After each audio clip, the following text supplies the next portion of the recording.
Hello, everyone, and welcome to Nuuli Forged. We are a 5e D&D homebrew actual play stream where we play in the world of Nuuli, which came out of my brain. And these 5 glorious misfits are brave enough to enter that location. You'll have to forgive me, I'm a little bit under the weather tonight, but we're going to power on through. I've got it. Thank you for the Pikachus. And yes, we have a full table again. It's been a long time. It's been months since we've had a full table. Right? It's been a hot minute. True. So this is very exciting. I'm excited about it. It's going to be a lot of fun. First off, I guess I should say welcome back, Matt. Welcome back, Mike. Welcome back, Tanner, whose computer is no longer being video hateful. I wouldn't. That's a bit of a stretch, but Oh, fair. still can't play video games. It's working at the moment. They don't sit. All right. Bye, Tanner. Knock on wood. Just kidding. Don't tempt it. Pardon me again. So hello. Welcome. My name is Jared. I'm your dungeon master here. And these 5 glorious misfits are going to introduce themselves as soon as one of them rolls a d20 for me. Yeah, D20 or D100? D20. 20. I have a We new have list. a new list. Oh, wow. Gone for 3 weeks and things change. I rolled a 12. Excellent. So, everybody, please That's introduce... what level we are, right? Oh, that is other exciting news. Everyone has leveled up. Everyone is now level 11, which is fun and Yay, exciting. 11. So, yay, level 11. But I would like everyone to go around, introduce themselves, their characters, and please tell me if your character had to pick one popular saying. Wait, no, we did this one already. I need you to re-roll. We did this last week. We did. Only 20 options on the new list. There's actually more, but you have to roll a certain number to get those. I rolled Okay. 12 again. Are we sure you Someone don't want to do this one? All right, you're fired from Someone rolling. else, yeah, someone else roll. Somebody else roll something. I rolled the 12 Alright, I haven't last rolled in a while. I've been avoiding it. Hey, great. 13. week. All right. Last one. Excellent. I love it. Delightful, beautiful players, introduce yourself, your character, and tell me, in terms of romantic relationships, what is your character's type? And what does she think, or what do they think their type is? Are these two things the same, or are they different? Just a fun little thought exercise. I'm not going to make anyone beholden to these statements, but you know. And let's start with the guy who's been away for 3 weeks. Let's start with Mike. Bonjour, everyone. I'm Mike. I play Defect. God's been so long.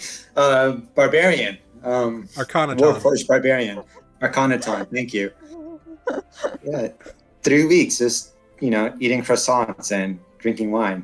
Deviant Oh, Drake, sounds thank you terrible. for the follow. Welcome in, Deviant Drake. Thank you for the follow. Very nice to see you. And so the question again was, what is his relationship Type. type? Or Yeah. love type? Yeah, Yeah. in terms of romantic relationships, what is your type? Or what do they think their type is? The way I've been playing Defect, relationships are sort of the last thing on his mind. Mm-hmm. He's also a baby, isn't he? I'm like a teenager. I'm discovering things about myself. Uh-huh. Actually, I believe you were told that a long time ago that you were 12. Yeah, but that's, So you're a in dweeb. human years, that'd be like, what? 60? You're a 80? dweeb.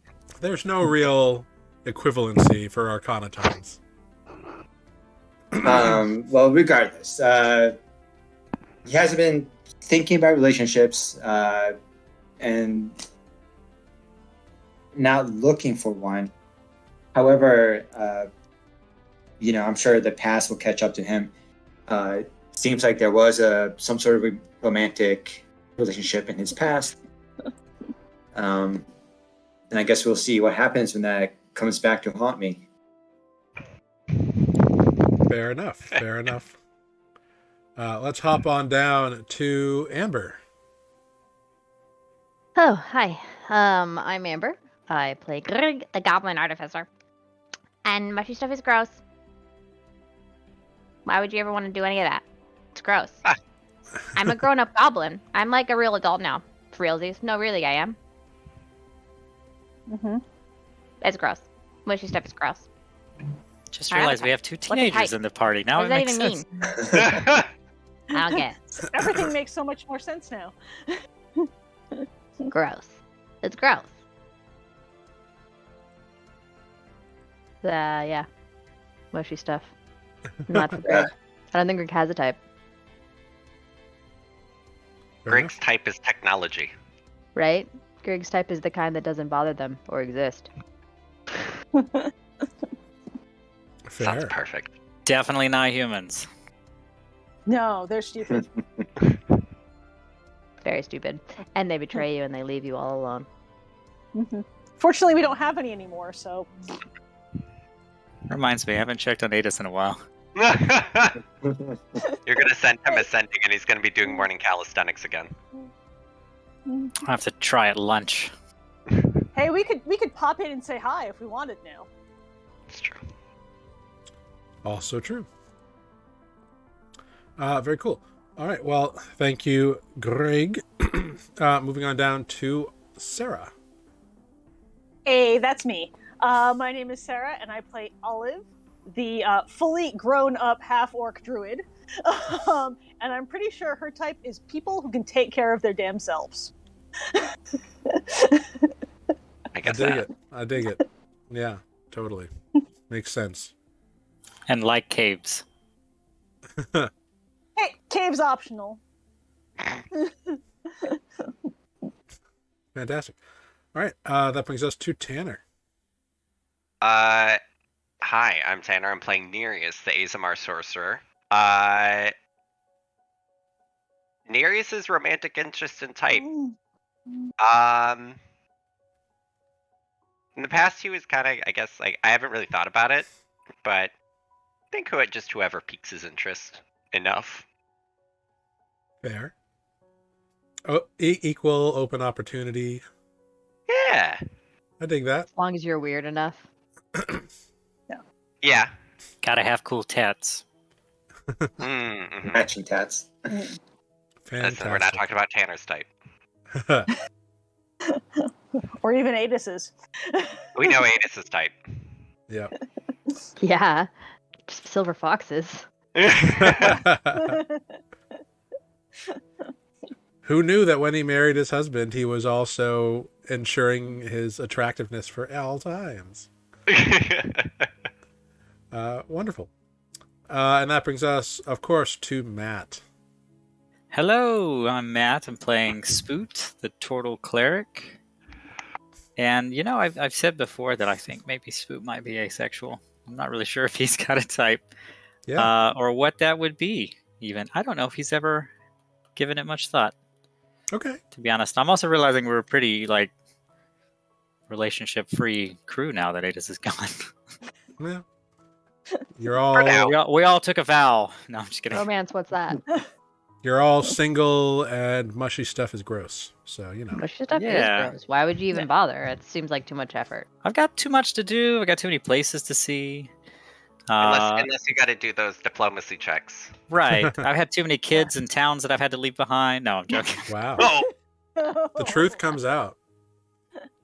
bounty hunter comes. Spoot, your child support's due. Oh, no. There's a whole new through line here we got to play with. Yeah. Don't get Jared any ideas. Well, Fantastic. That's wonderful for all of you. Thank you very much. And again, I'm Jared. I play all the things and all the people and everything that is not these 5 glorious PCs. So with that, let's dive into last time on Nuuli Forged. In a surprising upset, Olive was able to win the melee competition of the Daylight Festival in the town of Dunkburg on the island nation of Barteria. She was cheered and celebrated by the residents of Dunkburg, and the toast of the town as music began to play from the dancing square. Anticipation built, and soon a massive black and red carriage arrived, and out stepped a tall, imposing orc male, the Warlord Vaulruga himself. He was charming, and his speech was passionate, and he celebrated the conclusion of the festival with his people, engaging in banter and dance. Olive found herself much welcomed by those she had bested in the melee, and learned quite a bit about the warlord's past, and the 3 chamberlains he surrounds himself with from an older warrior, who she actually never faced in the melee, but earned some respect on. She also happened to make fast friends with the chatty Jurgon, the warlord's own cook up in Gripkeep, who seems to have a bit of a crush on Bodo Proudbody, who has been staying there for the past few days. Yeah, we got to end that one. Greg had a small run-in with Vaulruga himself when they tried to pull out their wand of magical detection, but instead they got a polite warning that the warlord would be remiss in his duties if he allowed random wand waving in public. As the festival wound down, the group returned to the Fisher Stop and turned in for the night with 2 meetings looming on the morrow. For Nereus has also been invited by the Count Egor Van Mortis, to attend him at the Museum of Historical Failure and have a nice chat, apparently. So we pick up. You have all succeeded in a long rest. You are all fully stocked with spells and abilities, and perhaps your success from the previous day has bolstered you, and you are feeling much more level 11-y than level 10-y. Woohoo! On a scale of 10 to 11. We go up to 11 now. You do. I see what you did there. And as you all wake up, you hear the distinctive sound of pitter-pattering rain that is so common in Dunkburg and Barteria. Wah wah. But the morning is yours. What will you do?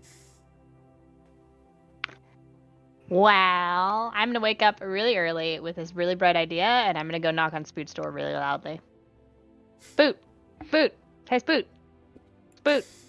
Spoot slowly and deliberately gets up out of their shell and goes to the door. Okay. Good. Hi. So I have this Hello? idea. Can I have those goggles back? Actually, oh wait. Yes. Oh. Well, I mean, they're just going to become regular goggles. You can have them. Oh. But also, here, hang on. Let me have it. Well, Spoot's no, like hang on. halfway, like he's like Watch gonna this. take him. Am I? What? No, you hang on to them. They're going to stop working. It's okay. They're going to just stop. Watch this. Hang on. Hold on. Spoot is like, this is a lot this early. Gonna pull out. Okay, so what? I'm gonna pull out a. I don't know. Let's pull out a rusty screwdriver. Gonna concentrate on it. I'm gonna say, watch this. I'm gonna concentrate really hard.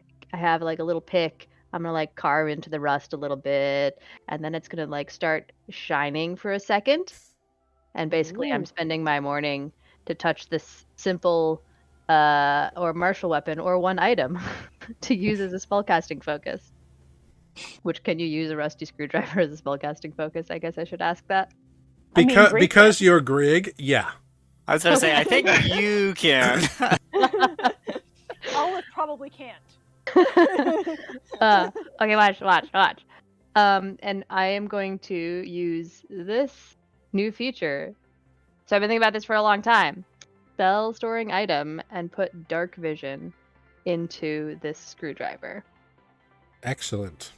And I'm going to shove it into Spoot's hand. Hey, okay, so now instead of the goggles, because they're going to stop working, because I got to make a thing. Because I realized that Defect can only punch things that are close, and that's happened a couple times, and it's not good. So I'm going to give him a returning weapon again. So your goggles are going to stop working. You can use this. And when it stops working, tell me and I'll fix it. Just hold it, and you'll cast it. It'll be fine. So, like, when I hold it, does it auto cast, or I have to? You have to do it. It's an action. You just do it. You take an action, and then you can make it the spell. Oh, okay. This is kind of early in the morning. Maybe. Let's see. I'll go over later. Take it. Okay, bye. And then I'm gonna scamper back to my room. Yeah, I believe it. I believe it has 8 uses before it goes. 8 uses. Yeah. And the spell lasts for 1 hour, I think. Dark vision. Dark the spell vision lasts for for an hour at a time. an hour. Great. Oh, that's cool. So it's gonna be like, but wait, how did you? No answers for you. And then I will run back. Oh no, it's 8 hours. Oh yeah, That's amazing. Nice. yeah. Dark vision 8 definitely lasts for 8 hours. It's 8 hours. But it takes an action. So there you go. You can cast it, and it doesn't have to be on yourself. You just poke them. You poke them with the screwdriver. Of the enemy or myself? Whoever you want to do dark vision, that's fine. Oh, okay. Every morning I'll like scratch my back with the screwdriver. Not in the morning. You don't need dark vision in the morning. Oh. You do for Come on. underground. Come on. Okay, fair. That's fair. You're not there. You're not awake yet. I haven't woken you up. Oh. We're going in circles. And then I'm going to run back to the room and just start digging through Defect's things until I find the javelin. Uh-huh. And I'm going to take some time, decorate the javelin again, and turn it into a returning weapon. Great. Dazzle it. Yeah, it might be a little bit bedazzled. There's probably some like random cuts into it that are trying to be drawings. And like a piece of wire. Or like leather. We'll do leather instead of wire. Tied on in a little bow. Wonderful. So great. You now, Spoot, have a screwdriver of dark vision, and Defect has a returning javelin. Yes, got a bag. So no, I will add screwdriver of dark vision to my custom items. Please Well, do. and it only uses 8 times, so it's also a finite resource. Okay. Yeah. And then tell me and I'll re-up it. Like you can, for example, you put that you have 8 of those, and each time you use the spell, you just subtract one from your inventory. That's a good idea. Sometimes I have them, but not always. Cool. So that is Grig's morning. Anybody else got anything specific they would like to achieve as Grig is running around carving into various objects? When is when am I supposed to meet up with the count? 1. So so an hour after noon, midday. Okay. I'm gonna go over to Grig's room All right. and just knock on the door. Grig? Hello? What? Good morning to you too. So I'm gonna go speak to the Count later. He invited me to a tour of the museum. Might I maybe have one part of the Heart of the Forest? Maybe I can see if I can trade that book for it, if anything. The what and the what it? The green gem that held the Draco Lich. There's 2 pieces, or 2 or 3 pieces that don't have the Draco Lich in it. Because I have that written down. Yeah, it shattered, so like there's a couple of pieces. It's true. Oh, we succeeded at that. Okay, cool. Yeah. The largest fragment held the soul of the Dracolich. Got it. But then there's some random bits. Grig Yeah, might have there been. were 3 shards, and the biggest one had the Dracolich soul. The other 2 are inert. Oh, okay. You're a nerd. Yeah, Sorry. and I'm sorry, I don't know where that came from. I am Kids so today. distractible. I don't know what's happening. Yes, I do. What? I guess. What? Oh, you're going back to the music. Can I come? I want to come. I want to see that book again. I'm almost done here. Can I come? You look like you're busy. I don't want to disturb I you. mean, I'll be done soon. What time are you going? About 1. Yeah, We'll have to I be got there time. for 1. Sure, I got time. We got time. What time is it? I don't know what time it is. It's breakfast time for me. I'm starving. Okay, but breakfast time is not a specific time. What time is it? Jared, what time is it? we'll say it's 8. Oh, great. Yeah, Do we we got have time. any way No, of it's knowing be what fine. specific time it is? We should have Greg make us a clock. You, Right. you don't, Timepieces, do we? but you hear a chicken or a rooster crow 8 times, so that's the best guess you got. Wow, these are really well-trained roosters. I'm gonna kill this I rooster. wonder how they know. How do they know? It's one of Barteria's specialty. They train and export clock roosters. Late morning is really noisy around here. Oh, God. Yeah, you could, Oh, no. some You don't people want to hang around at 11. some people call them clock cocks, but you know. Clockers. So I'll be Midnight, leaving also a roughly in terrible time. about 2 hours? No, if it's 8. 4 hours? Yeah, okay, great. Come get me. I'll be done by then, I think. Okay. Yeah, I want to go look at that book again. I gotta look at it more closely. And then we gotta get the book. So I can send it away. Wait, we're allowed to get the book now? Well, wanted that's to what get I the was book. hoping to use. Either speak to him or Oh, you mean, trade like, the that's the heart of book. the forest. Why don't we trade the heart of the forest? Why don't we just trade money? Or take it? Because it's an artifact.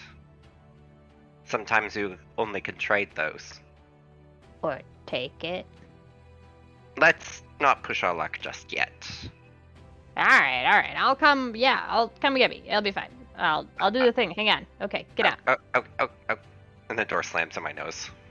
Ow. I'm just gonna go down and have breakfast. Yeah. It is a typical morning, so it's like a hearty, like oatmeal, is what's on the tap here for breakfast. Fun. Anybody else want to do anything? Yeah, there's a whole oatmeal tap. Like a soft serve, Yeah. but oatmeal.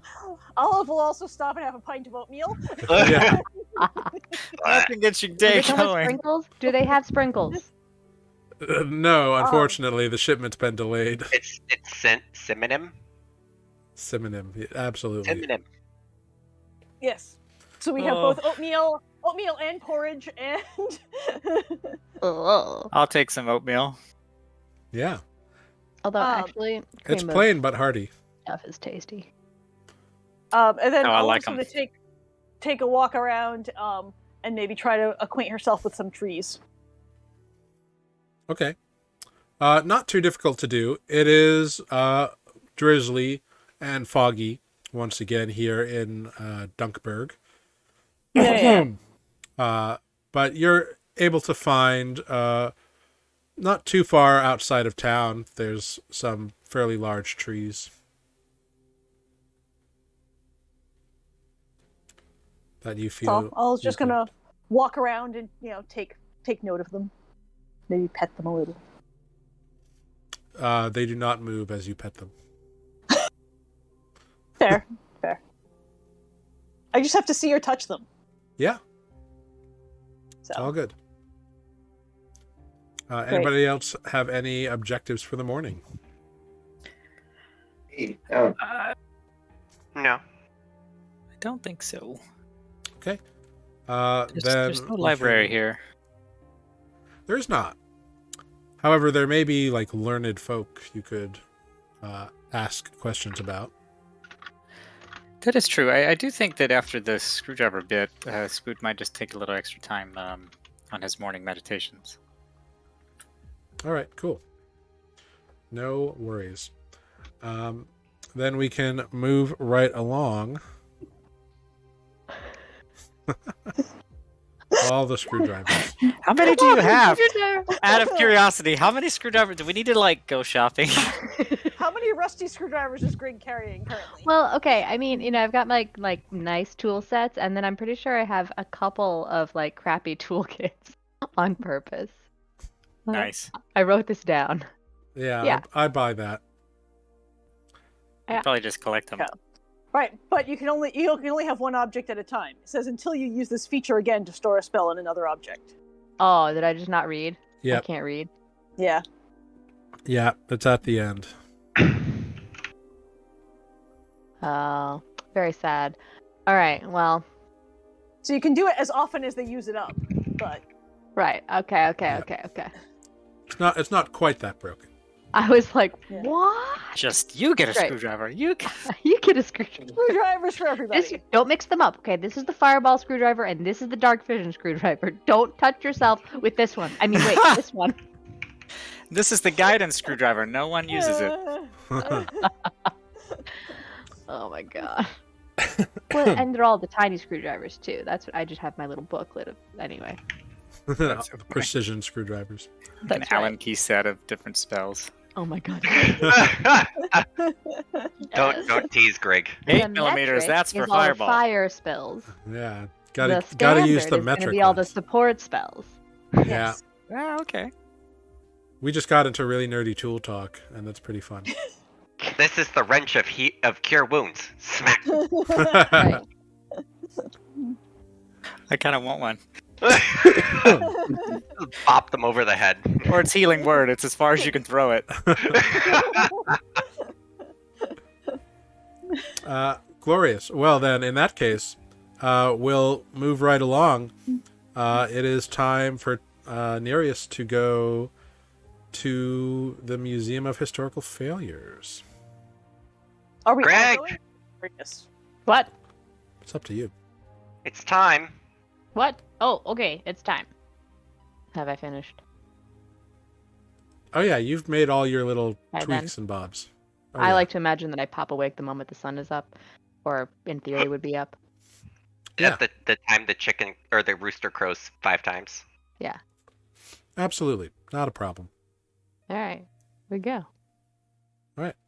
Yeah, you make your way over to the Museum of Historical Failures.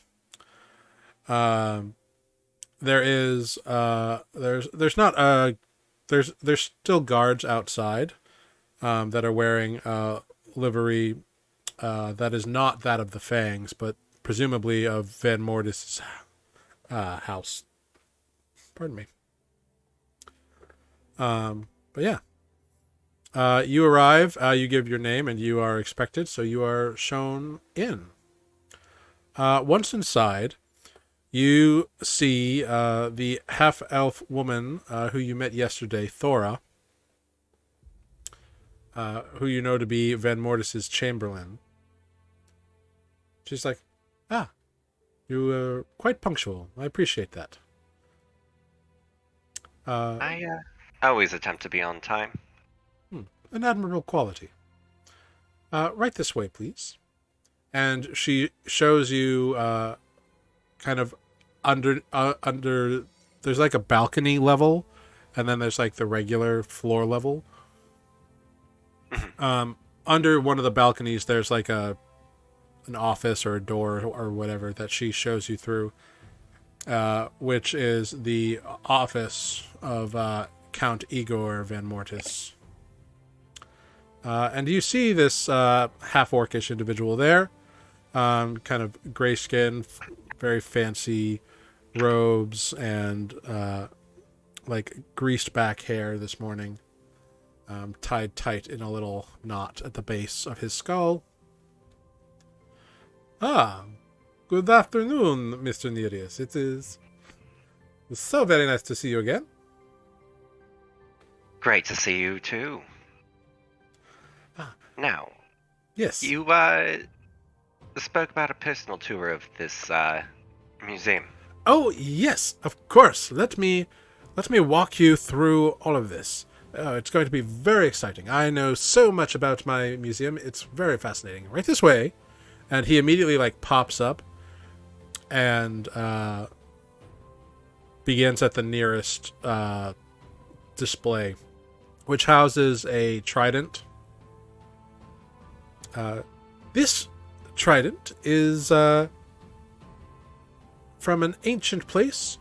I'm not sure where. We haven't really dated it. But it was obviously a fisherman's implement of one great nation-state in the pre-breaking era. And it is recovered from a deep pool underneath a waterfall that I spared no expense in retrieving once I found out it was available.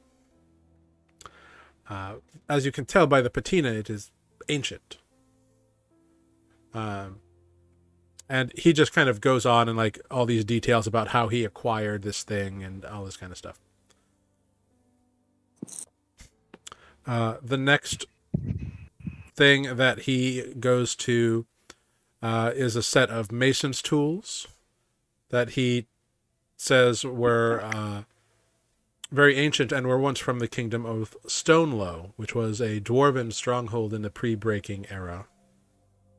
Oh, Greg, look, you like tools. Yeah, are they cool tools? Do I want them? They are, I mean, they're masonry tools, so it's like a big blocky hammer and a couple of chisels, and like kind of an awl-looking thing. But they are extremely old looking, and they have a big seal on them that appear to be like a blocky hammer underneath a stone or a rock. Cool. Yeah. Next, he shows you a golden medallion that he claims is from the ancient city-state of Sungrace, which is very fascinating. It's got the seal of the Empire on it. He shows you a silver wand from an Ibanese mage that he had recovered. Pretty. Oh, indeed. Very difficult to obtain such a thing. The Ibn are, a bit out of favor at the moment, and, well... Well, I mean, they broke stuff. I mean, like everything, right? Indeed. They don't exist anymore, so this was very, very difficult to obtain. But I have succeeded nonetheless. I'm Okay, gonna... so question. Nereus is gonna, like, shoot Greg a look when he says that they don't exist anymore. Yeah. Greg agrees with the look. Okay, so question. All this stuff, you put a lot of effort to get and all that stuff, but like, why is this a museum of failures? As like a medallion from Sungrace, that's like a cool thing. The Fisherman Trident, I don't know how cool that is, but I believe you. And the tools are like actually cool, and this wand from Ibn it seems like a success story because they succeeded in breaking things, and also you got it. This is the Museum of Historical Failures because all of these relics come from places that no longer exist. I see.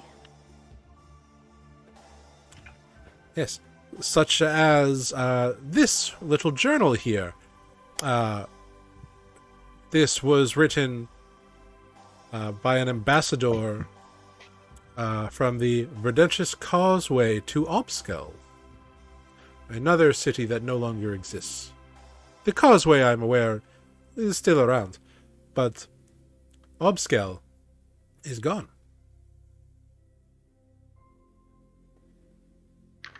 Interesting. What was Obscale? An ancient city-state in the north. Is that where the giant glacier is? In point, yes. The exact location is unknown. But it's up in that region? Mm-hmm. Interesting. Or at least is so believed to be.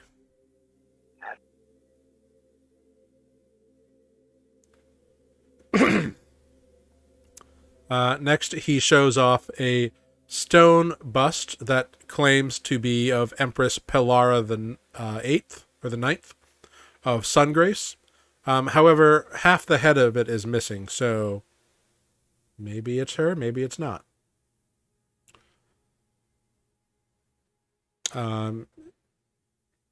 He shows you a wooden idol of a wolf from someplace he calls Lycos.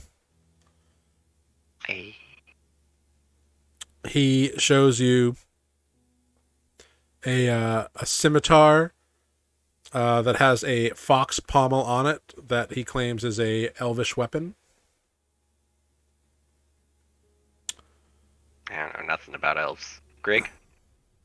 I mean, they're pompous. I've heard. Do they like foxes? I mean, you're welcome to make any kind of like investigation, history, perception checks if you want to try to learn anything about any of this stuff. Our suit should have gone. We Yeah, can I say you mean- couldn't have gone if you wanted to. Maybe I get there late. Well, I didn't hear about it. No, it's fine. I mean, I would have You told. knew I told. it- He came up and spoke to me in front of the party, so you would have. Oh, I Sure. would have seen that. Okay. Yeah, Yeah, yeah, you all would Who know knows that even this if is Matt going doesn't. on.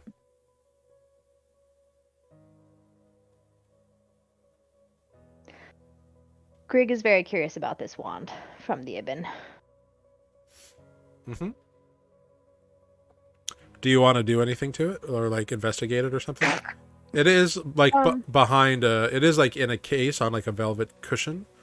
So Right. you can't touch it, but Sure. I think that Greg would distractedly and on the down low, maybe while Agor is continuing this tour, maybe just stand there and ritual cast detect magic, trying to do so sneakily. okay. Just go ahead and make a sleight of hand check. Yeah. 18? All right. Yeah, you stealthily kind of mutter to yourself for about 10 minutes and cast detect magic. Great. And yeah. Do I see anything on? Is it still magical? Is it remotely? Does it seem viable? Because based on that book, he's full of nonsense for some of this stuff. It is. You look over at this slim silver wand that doesn't really have any markings. It's got some like tarnished brass or something in the handle, but it doesn't have any like carvings or anything on it. It is magical, and you get the school, I believe, don't you? Hmm. Then you would get that it is enchantment.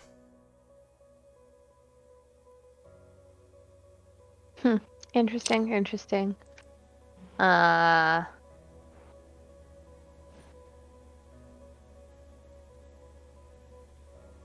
Yeah.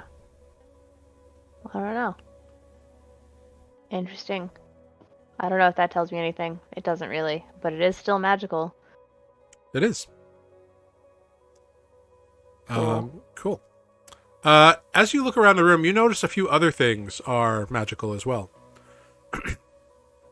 You notice that there are two swords, like in display cases, that are radiating some form of magic, as are like various suits of armor that are set up around the place around you, within 30 feet of you.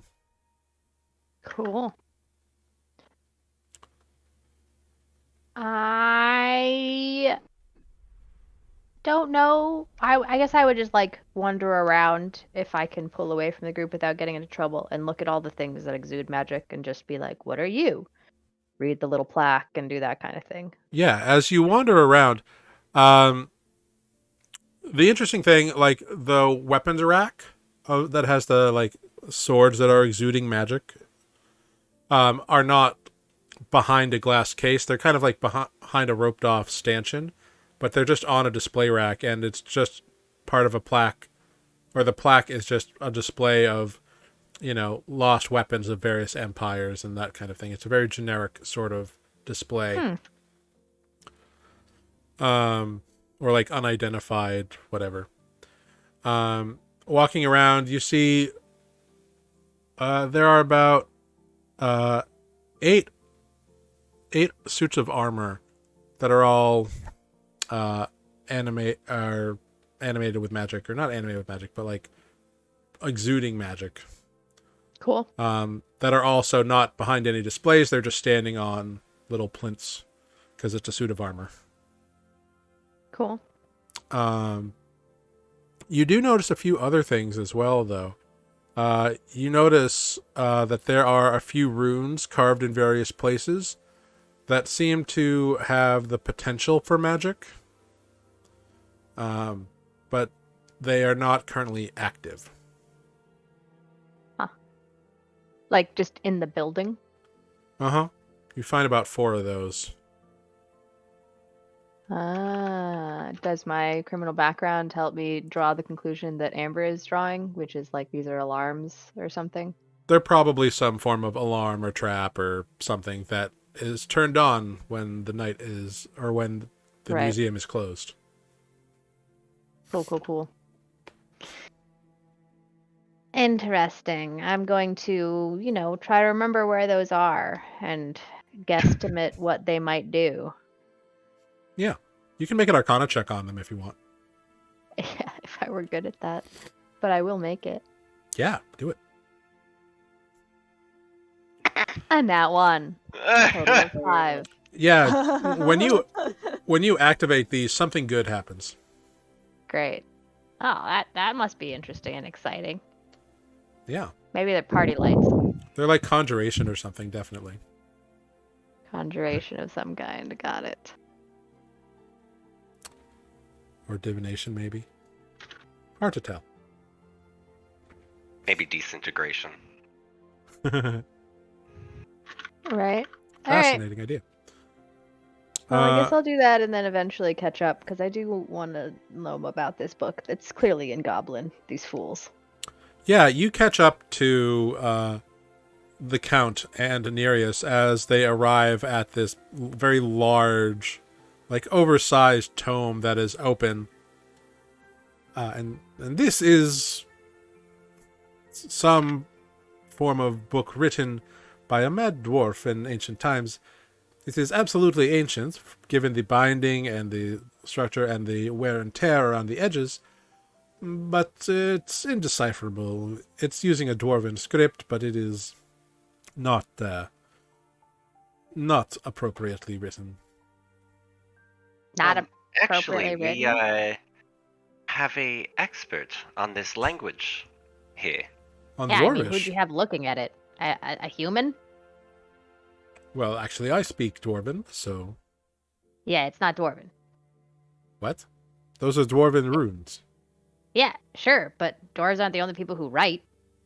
Of course not. Yeah. And what language is it, Grig? Oh, it's not obvious? It's Goblin. Goblin, you say? Yeah. Do you Well. want to read some of it to him, Grig? Do I want to? Does he want me to?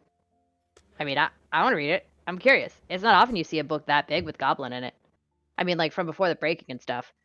We write stuff all the time, and there's an awfully big book, but it's, only big because it's made of other books. But it's not really big as in like old. Grig, why and- don't you read him a passage? Oh. Okay, can I touch it? I got it, because it's hard to, it's a little tall. I have to reach. No, give me a leg you up. can look through the glass, of course. Yeah, I just, I'm short. Spoot. Wait, what? I don't know. I'm just trying to make this look ridiculous. Can you pick Grig up? Oh, sure. I'm gonna stick my face against the glass. and try I to. imagine Greg is like doing like the kid like the smashed face. Yeah, I'm like full hands on. Like, let's get Like my the fingerprints the all nose is over this. also pushed up against the glass. Yeah, because it's old. You gotta like get close to see all the fading ink. Glorious. Just a small Pardon me. child. What can I say? Yeah. You can easily, or well, not easily, but you can make out that the pages it's currently open to are they're nothing like salacious. It's very much like a my thoughts on today's events kind of deal. And you don't know what they are because that must be on the previous page. But it pretty much is like, you know, given this information, I think it is best if I take Grask and Gennik into my confidence on this matter. Certainly dealing with Sun Grace is always hit or miss. The Empress is very touchy about certain things, and so on and so forth. It very much reads like a diary. Dear diary. Today, I talked to some people. Yeah. Is that what you say? Make a deception check. No. No, I'll read it, but Okay. just imagine some Greg editorialization. Sure. Like, okay, so it's talking about some stuff that I don't know what really happened, but talking to some other goblins. His name is Greg Grask. Grask? Ugh, what a name. Okay. And then they're talking about the Empress of Sungrace. That seems loaded, you know, the way that empires are. And then there's something about, I guess I should tell them, and that's all I can read. And then we'd have to turn the page. Hmm. Can I turn the page? I want to know what happened. No. Can you turn the page? Let's move on from this for the moment. What? But it's really cool. How did you not know it was Goblin, also? Do you just not speak Goblin? You didn't have any goblins around, did you? Do you think goblins are stupid? I do Greg, not enough. speak a goblin. I have no prejudices against goblins. How did you not know that goblins also use Dwarven script? I mean, come on. Because I've never studied goblin culture. What? Ugh, nobody ever studies goblin culture because goblins don't have any culture. Well, I would never say said you're that. quite cultured, Greg. Thank you, Nericus. Put some clothes on. You're making me look cold. I'm actually quite warm right now. Oh, how do you do that? That's weird. You're weird. Yeah? Should I put you down now? Says Spook. Oh, I mean, I guess. Sure. I kind of like it up here. It's cool. Spook just puts Greg in the net on his back. Yeah. Hey, wait, no. Krieg's Okay, standing just down. kidding. So he moves on, and the tour continues for another, 40 minutes or so before he finishes up with the final display,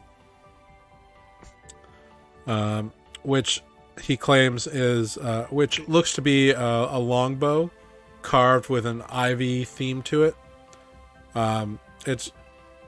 It's claiming in the little plaque to be a elven bow from Tiri Ethal.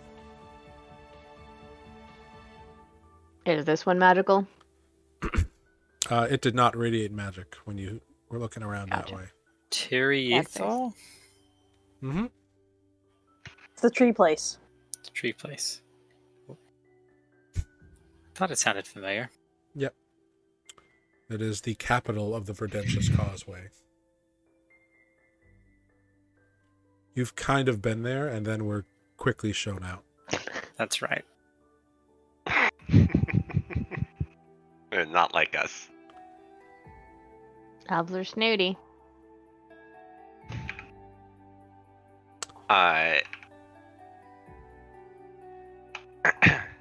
You're the So- ambassador. Aside from these collections, do you have any others? Or do you only have a private collection after these? Well, I have a few personal items that I find that I do keep in my own residence, of course. But most of them I display here in the museum as sort of a morale boost for Barteria.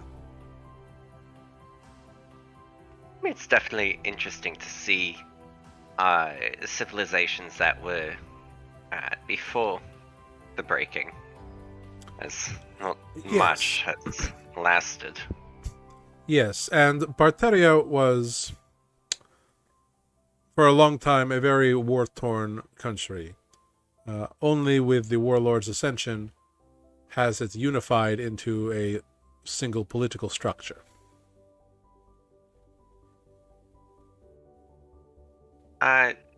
Yeah, I've heard some tales from some of the other residents of how things happened. Yes, it is no secret or anything that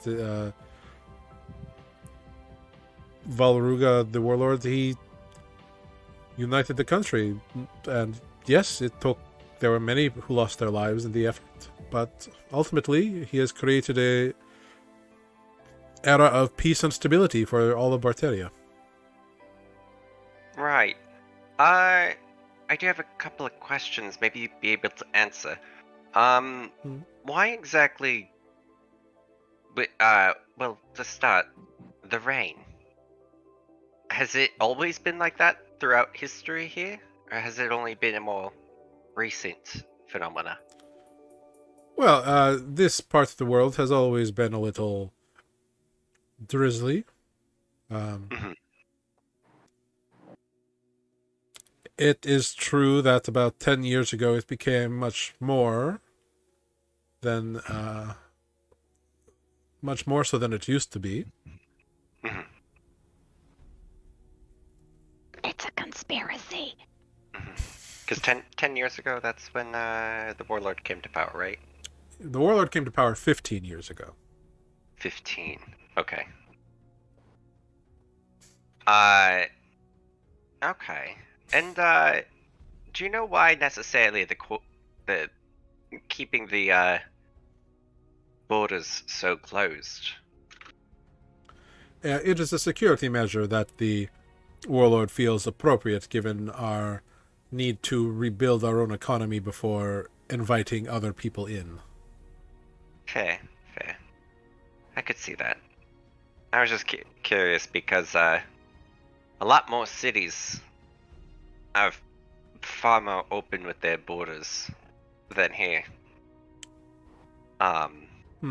Yes, Although I have been with able to do some dealings with these pieces through acquaintances, shall we say? And they have been providing me with information about various outside cultures for quite some time. That's cool.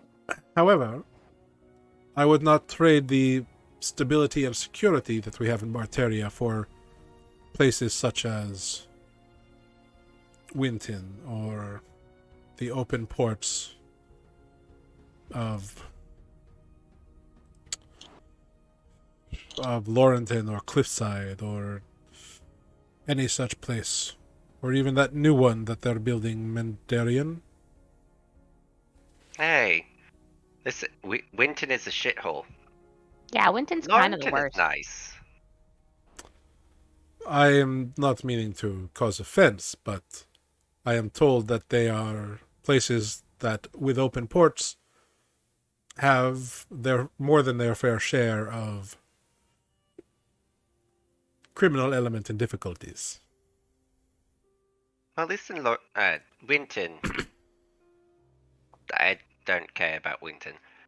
Laurenton, the captains more or less keep a lot of things in check. There's crime anywhere you go. Just depends on how you deal with it. But the people are still happy. Well, that may be true. I had I have never been, as I have said. But perhaps someday I will make a trip of it. Have you ever heard of the Grove of Unbearing Elms? Ooh, good question. Has he? The trees are on fire all the He time. seems like a learned man. Yes, it is a few hundred miles of forest that are smoldering and burning, yet continue to thrive and grow. Yeah, it's free. One, I don't really recommend going there. It's It was not on my to-do list, but okay. but we did fight the dragon that originally started the whole fire. Oh, very And we impressive. found out more of the history of the area. That it used to be a forest dedicated to, what was his name, Spoot? Oaken Hey. Father? Oh, yes. Here, let me search my notes for that. Oaken. As Spoot rummages through his journal. Mhm. I think it was the Oaken Father. It was, yeah. Okay. Ah, yes. And he sought the heart of the forest, or heart of the elms, or whatever was in the shrine. And then a spellstorm supposedly happened and caused some sort of collision of magic. Hmm. And he was trapped within the fire. And anybody who died there came back as a soot person. Really? Mm-hmm. Fascinating. It's still the dragon- happening. Yeah, And they're building a We city killed- and we don't know why. yeah, they're still Huh. there. We did kill the dragon though, and apparently we found out he's a Draco Lich. Oh, that is terrifying. And you survived? Yeah. Barely. One of our friends, I turned him into a giant monkey, and he punched the shit out of it. Well, most impressive, Like you really. do. But we do still have some shards from the gem that was the heart of the forest and did partially contain. It's Draco Lich free, but it was part of the original phylactery. Really? I was wondering if maybe you'd be willing to make a trade. Trade? Yes, you see, there's not many tomes from before the breaking written in Goblin. Yep. And my friend here would like to read it, as they are a goblin and would like to try to rebuild the history of their people. Goblins are smart. We could give you a part of the shard of the heart of the forest in exchange for it. Make a persuasion check. I can't decide if I'd be helping or hurting. Neither can I. Listen, Nereus is the same with that. I don't know if I'm gonna get us killed with my mouth or help us. Ooh. 23. Nice.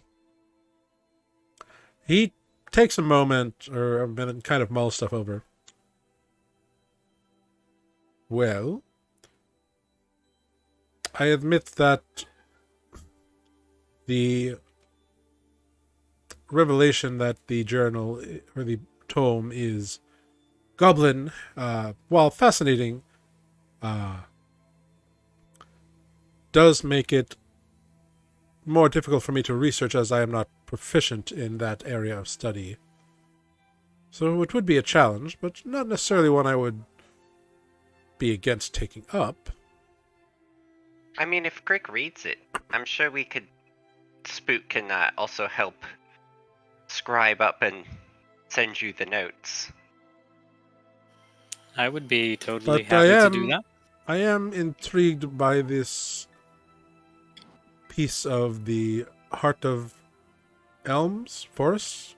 Heart of I can't remember. Hold on. Heart Let of me- the Oaks is Heart- the Oh, name is that of what the the gem was? Yeah. Is that right? Okay, Heart of TM? Yeah. Heart of Oak, sorry. I My notes are so scattered.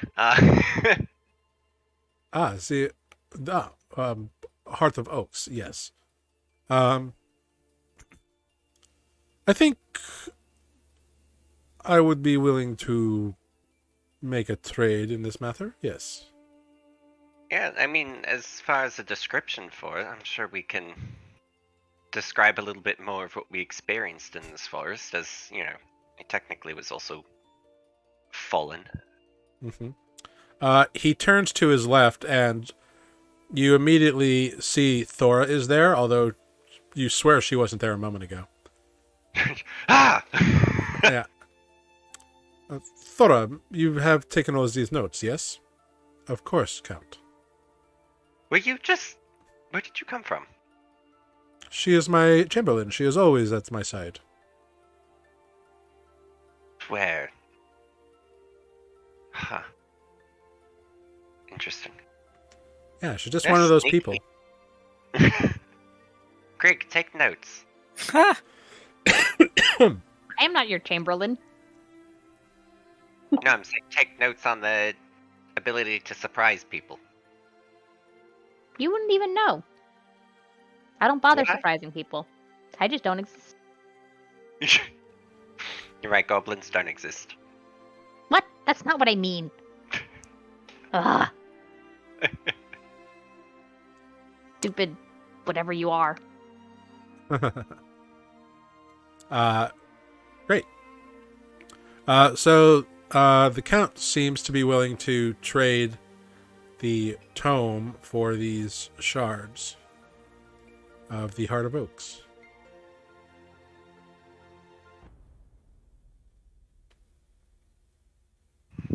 I suppose now's the time to produce them. Yeah. Greg? I'm sure they're in the bag. It's just that Amber didn't know. That happens. This happened. This is what happens when you're the bag of holding person. You don't know what's in the bag anymore. I mean, I did share all. Hold the on. things. Open the bag. Let me. Nearest is gonna reach in for the shards. All right. And he pulls out a gun. This is a stick up.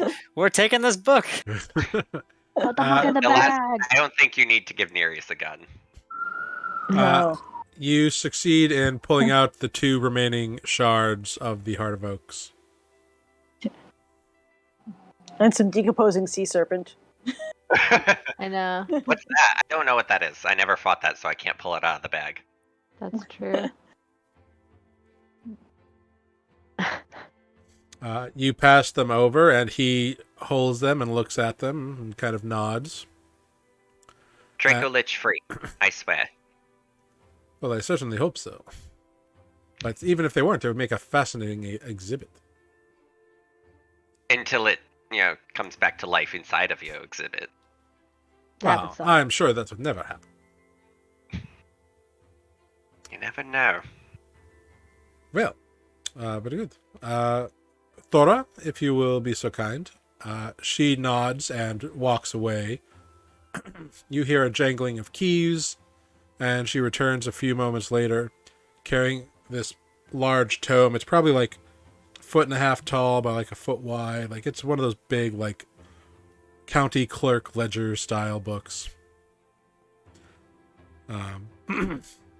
But she puts it on a like a desk or a countertop, and he, sorry, the Count passes over the shards to her, and she nods and stuffs them away for the time being.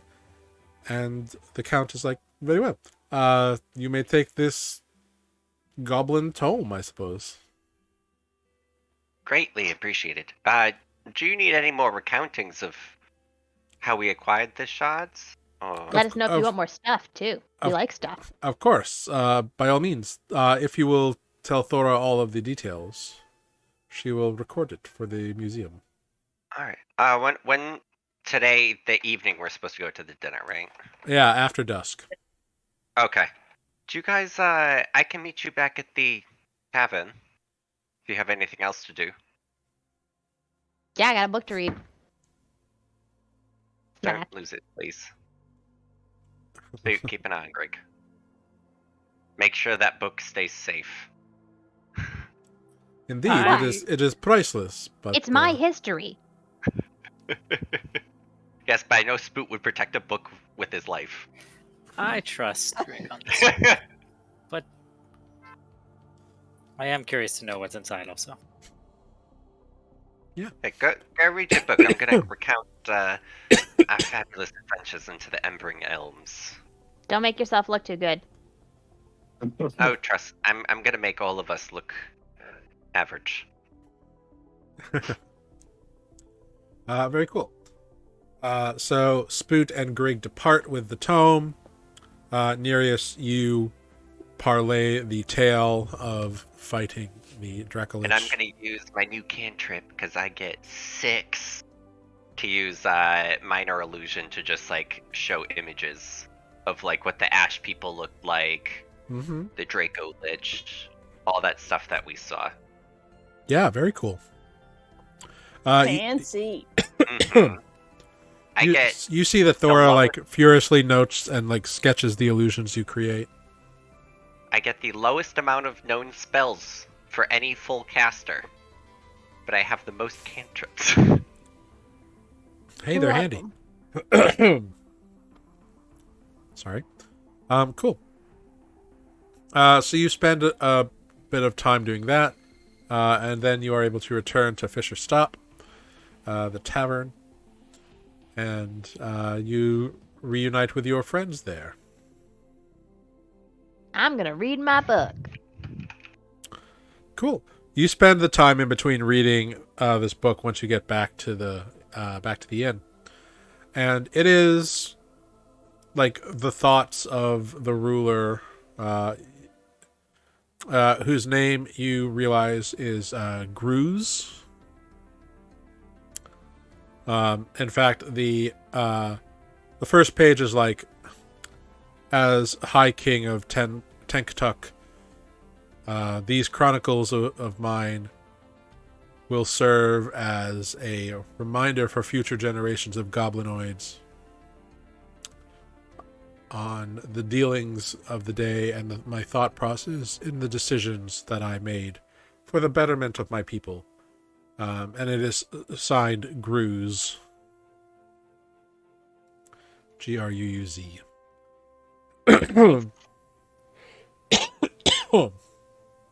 Sorry. Cool. But yeah, it's very much his like takes on, how to deal with heads of state or petitions. It's very dry and there's no like magic or anything in there, but it is, interesting. Greg has found a book that Greg likes. Yeah, it is a book that sheds some light that there was at least one goblinoid empire pre-breaking. I imagine as Greg is reading the big book, she's reading into the little book that writes down what they say. Right. Okay, so this was this and this and this and this. Okay, in case you missed it, this and this and this and this and this and this. This book is really fascinating. Apparently there was a goblin king. Okay, now. That's cool. So yeah, Nereus returns and you all reunite.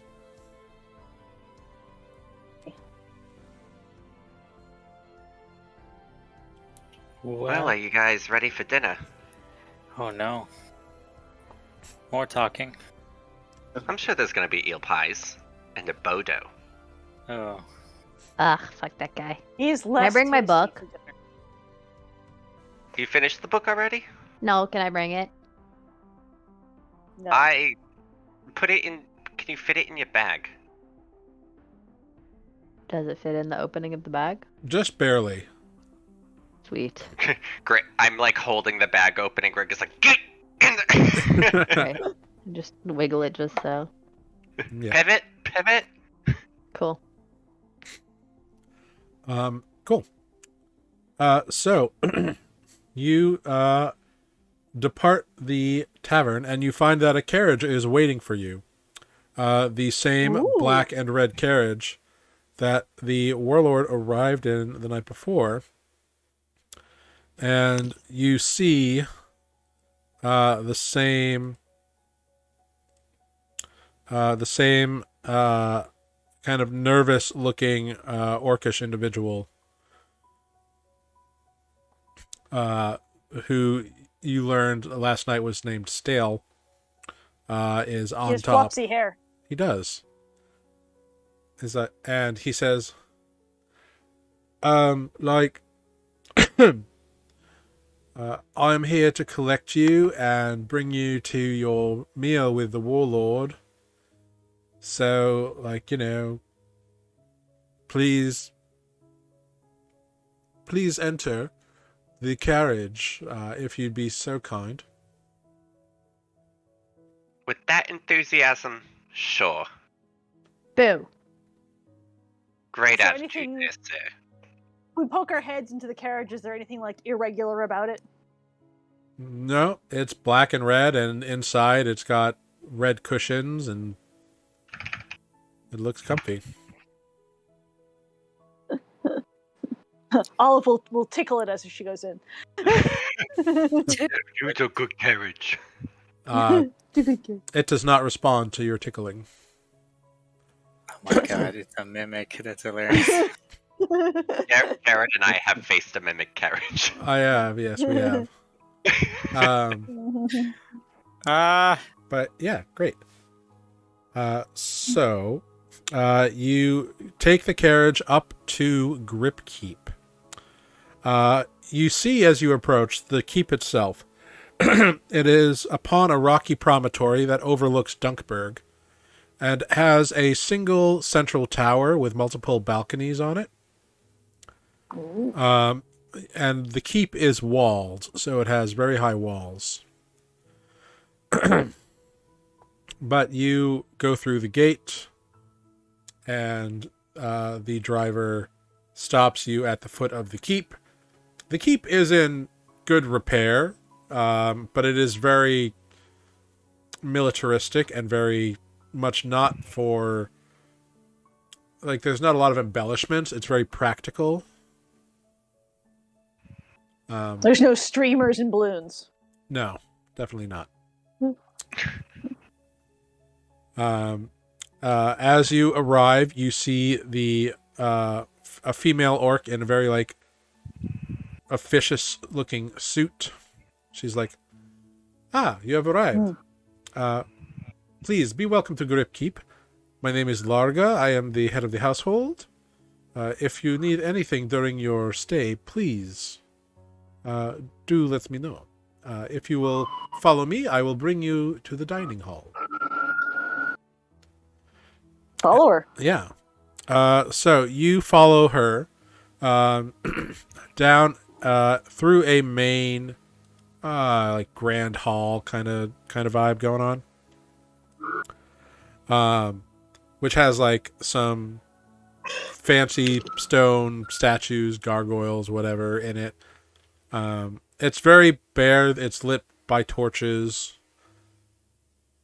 But you are brought through that hall, down opposite a set of stairs, through some central doors, or from a set of doors, into a dining hall, which has a big, massive hearth and a couple of like desks around the outside. There's like some architectural embellishments and a couple of statues and whatever, and a big long table, and in front of a roaring fireplace you see the tusked orcish individual in his black and red armor with a big spike on one shoulder, Vaulruga, the warlord himself, who stands as you enter and invites you in. Please do come in. It is always a pleasure to host those who win the championships of the Daylight Festival. Allow me to introduce my cohorts. My chamberlains, Bella, Bregor, and Vogel. As he indicates a half-orc female next to him. He identifies her as Bella. Vogel is a very he kind of like has that like flirty cat wink eye that he like winks to you all. And Bregor is a very serious looking human. Ugh.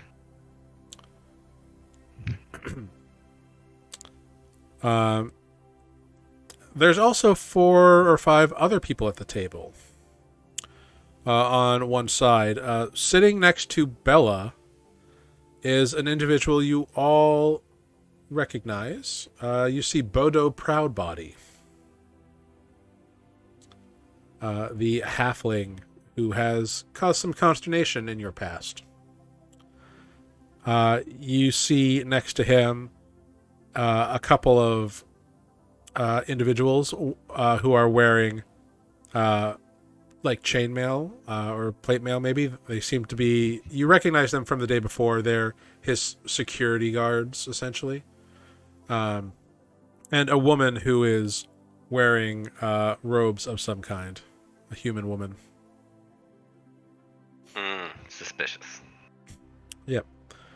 And he introduces them all and says, and of course, the winners of the Daylight Festival, Nereus, who won both the Fleet of Foot race and the poetry reading competition.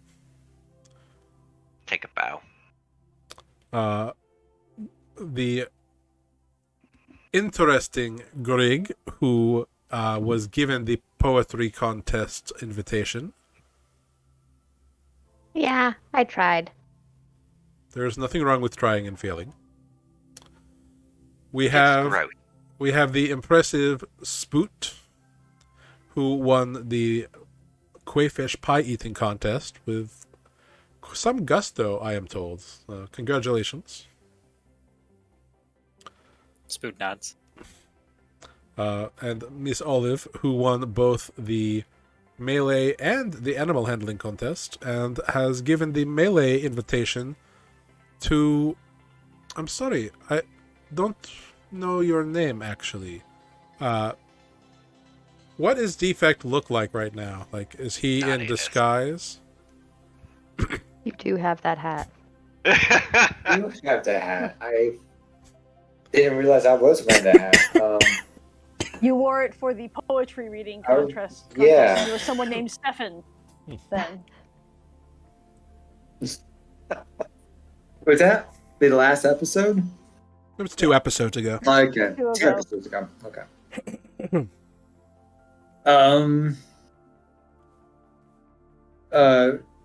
Do I have to be in disguise still, or did we agree that That's I should be... That's up to you.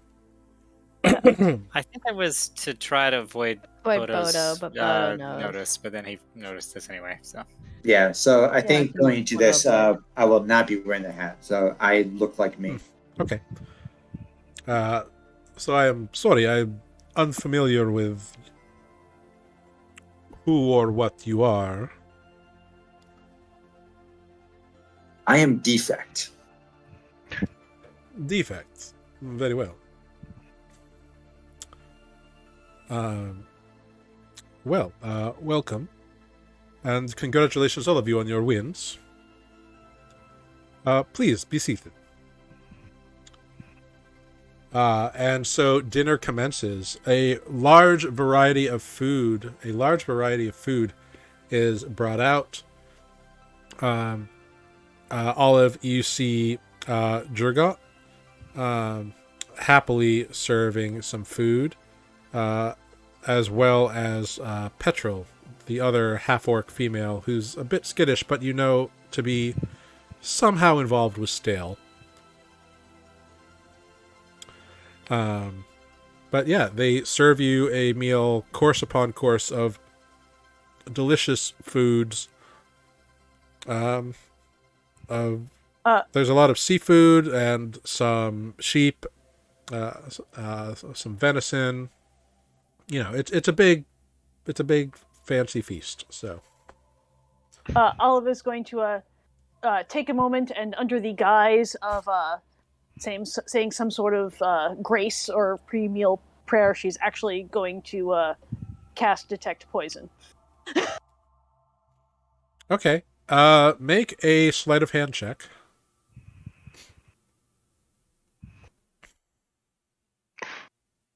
Eight. Okay. The warlord looks at you, as do many of the others at the table. And what magic are you weaving, Miss Olive? Oh, just a blessing for this fabulous meal. Make a deception check. Oh dear. 19. Nice. Okay. Well, I have never known invocations to be particularly having to do with mealtime, but as long as you are not casting anything on anybody, I don't see the harm. Can very honestly say that I am not. Very well. You detect no poison. Great. Yeah. Bodo is happily eating and making conversation with Bella, who is next to him. I can show you all what you are seeing here. Pictures. Yeah. Let's take a look. It's in a book. It's like you were concerned we were going to start a fight in the middle of dinner. I mean, come on. Why would we ever do that? Yeah, why do you I need a don't know. map? It's just a dinner. Indeed. Really? I'm just glaring. The table's a mimic. Indeed. Eating and glaring. That turkey's a mimic. Yeah. No, I want You turkey. see the Warlord Vaulruga himself. Oh my gosh. Ooh. He's Scary. very scary looking. Are we sure he's not What a does he vampire? Lap. Huh? What does he have in his lap? In his lap? A It's a napkin, face probably. on We're eating the- dinner. Yeah. Something with a face. What? It's got a face on his It's on his chest. chest plate. Oh, yeah. It's it's just art. Okay. It's ornamental. Yeah. Fair. It's the shrunken head of the last... Oh, I'm sorry. This is Bella. Ooh. Okay. You see Bregor here. That's a I vampire. think we're dealing with vampires. That's definitely a vampire. You see These are all my cats. Vogel. These are all vampires. Yeah. It's a vampire. So dapper. Where's my sunbeam? We are in danger. Danger But will we're not being poisoned, so They don't need to poison us. Greg is so suspicious. And then Stand who's by. this person? This is the woman who's wearing some kind of like fancy robes and whatnot. She seems to be in Bodo's procession. Retinue. Brood? Is that what they call it? Retinue. posse. Posse. What's the one that starts with an E? Entourage? Entourage. Entourage. There you go. But yeah, you all feast and make conversation. Are they eating? Are who eating? Because Vampires. the vampires, yeah. The Chamberlains. Are there any Chamberlains. mirrors in this room? So Olive first has of told all, the let's gossip. just note that like art is just art. Okay. Art makes me suspicious. I was already. Yeah, man. suspicious. You showed us the map here. Yeah. So first of all, art is just art. Like Bela is a half orc, but her art is more human looking. That's fair. You know, Bregor is a human, but his art is more elvish or orc looking. It's more about like the feeling that the art evokes than like an actual representation. So just you know, And the feeling is And- sus. and- Feelings vampirism. and you have no evidence that any of these people are vampires. No, Except that for our they, like, seem to feelings. never eat. We're just They deeply are suspicious. eating. They're eating now. Yeah, But the they're girl was eating. talking about them not eating often, She did. like weeks at a time. Yeah. True. Lord. So, We made a Bodo, mistake. I sold that as a mistake. So Bodo, I've heard some great tales from about traveling. Where else have you been? Anywhere fun? Oh, I've been all over the place. I've traveled a lot in my time. I mean, I have as well, but I've heard some great stories and magical mishaps about the Glimmering Void. Have you ever been there? Of course. What's that like when your spells possibly might blow up in your face? It's dangerous, certainly. I've mainly traveled the coastlands, so I haven't had a chance to travel there. Where else have you been? Anywhere in particular? Anywhere fun? Many places. It's hard to narrow down. I travel a lot for work. Oh, as do I. As do I. Indeed, it is this work, says the warlord, that brings Mr. Proudbody here on these days. He is conducting some negotiations. Oh, do tell. Negotiations are always fun. I had to help out a couple of times between the pirate lords. Fascinating. The esteemed Mr. Proudbody here desires to claim an item that I am in possession of. So, we are talking about certain concessions that if I were to relinquish said item would have to be made. Interesting. The warlord cool. the warlord is a very skilled negotiator and knows what he wants. As you would have to be as one who unites a kingdom. Well, What is you. this item? You have to be skilled in both delicate negotiations and aggressive negotiations. Precisely so. It is not through lack of... It is not a lack of willing to, shall we say, bend a few arms that I achieved my position. I make no claims that I have never harmed people. I've probably harmed many people who are more or less innocent. But in times of war, when you are striving to unify an entire country, sometimes things happen. Bending arms dispatches of enemies, but does not gain favors. All the time, at least. Well, that is why that when the arms bend, if they do not also bend the knee, they must be removed from the battlefield. Right. But there's sometimes that you would want someone to be more willing and freely bend the knee than by force, if necessary.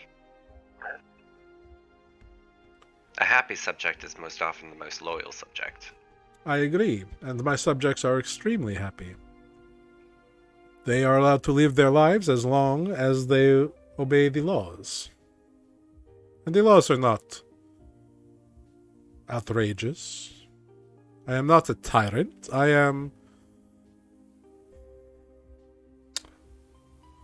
precise, and I am a military commander. And I will run this country as efficiently as I am capable. And, I mean, you seem to be doing great, having, the dust only really settled 15 years ago? Yes, 15 years ago was when I unified the last few remaining elements of Barteria and ascended to the position of Warlord. Well, that is, I'm sure, at least from what I've heard, no small feat.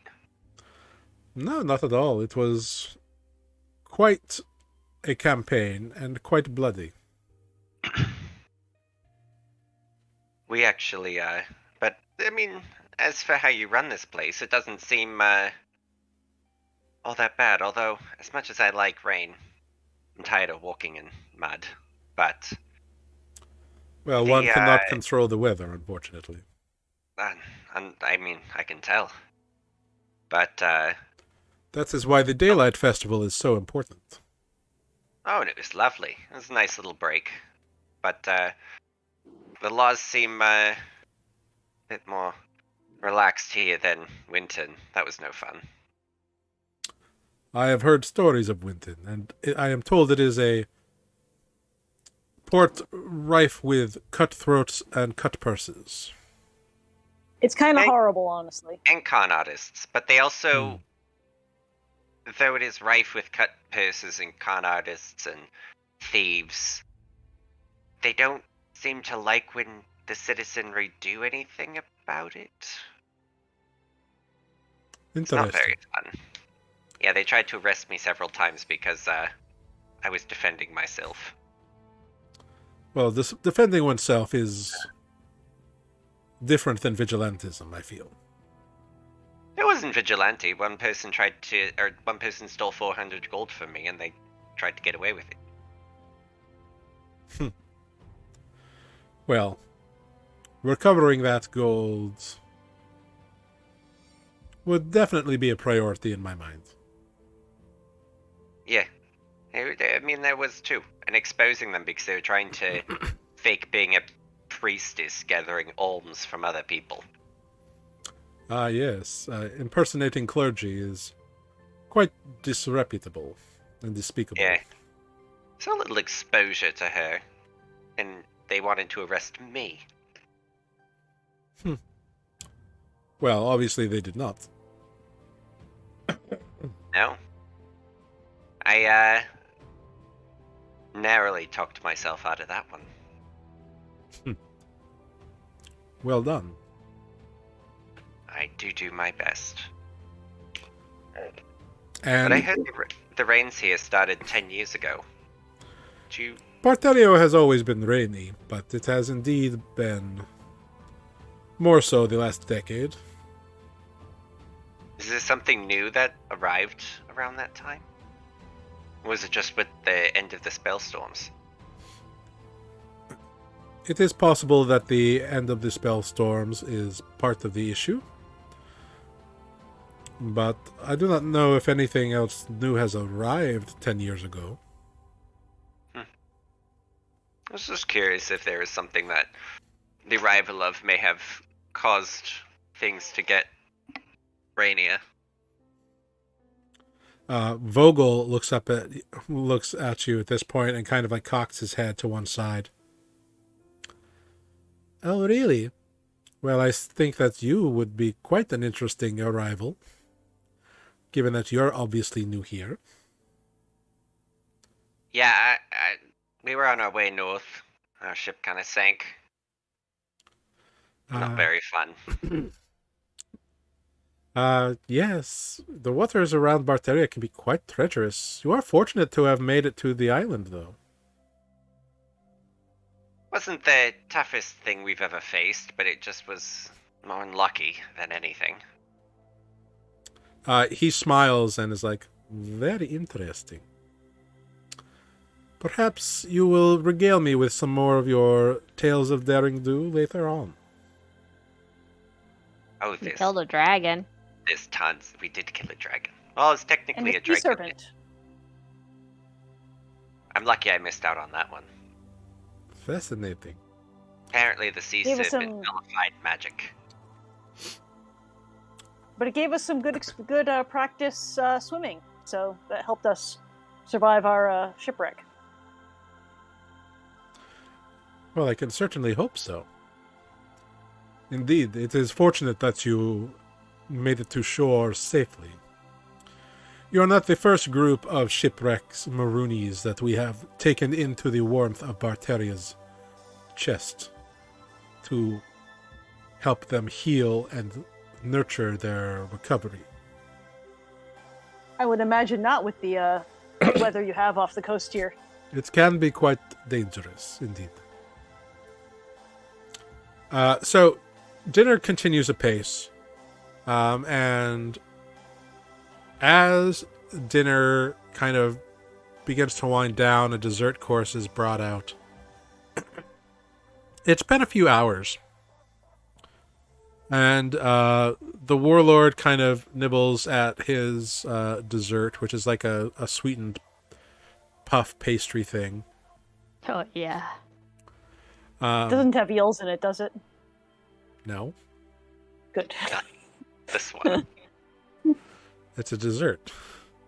There's no eel in dessert. There's not. It's Yeah, not eels. It's a different kind of whatever. Spoot's are very offended by your misclassification of fish. Olive, we've been over this. The Warlord and Bregor ask more questions about Defect, his capabilities, what he does, because they find you fascinating as you are an individual they have never seen before. And as dinner winds down, these dessert course plates are finished up. The Warlord stands. Please, by all means, you are welcome to stay a bit longer and enjoy some further refreshments, some brandy if you desire. I have other duties to attend to. But congratulations again on your win, and I look forward to hearing more about your adventures and your adjusting to Barteria. Good evening. Thank you. And he leaves with his 3 chamberlains, leaving all of you in a room with Bodo Proudbody, his and his entourage of 4, as little snifters of brandy and cordial are brought out. And that is where we are going to take a short 5-minute break. Oh boy. Because I need some more water and need a little resty. So, we will be back in 5 minutes. Thank you all very much for being here. Thank you, I've Got It. Thank you, Deviant Drake. We'll be right back after this little short rest. See you then.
Hello, everyone. We are back. Thanks for hanging with us. Ooh, I'm back. great. As Tanner climbs back through his window. Oh, the TV. Fantastic. I love it.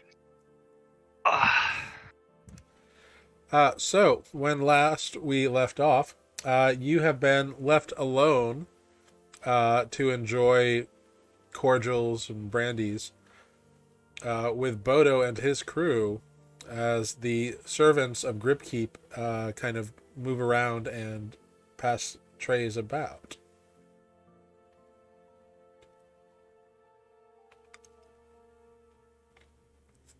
Bodo for I was going. uh-huh. No, go ahead.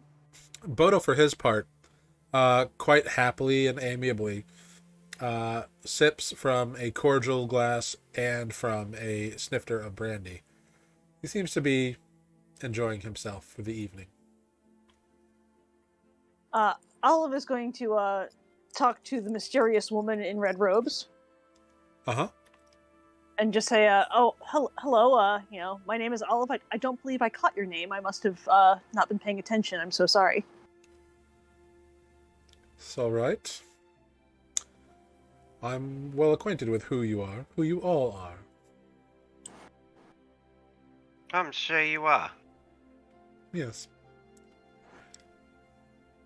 Suffice it to say that we, as two disparate groups, are at odds. But we are also within the household of nobility and a ruler, so you are afforded some measure of protection by that hospitality. Is it us afforded protection or you? I Well, would say it's on equal parts at this point. perhaps. But from what I am told, the last time, you all got quite trounced in the Glimmering Void.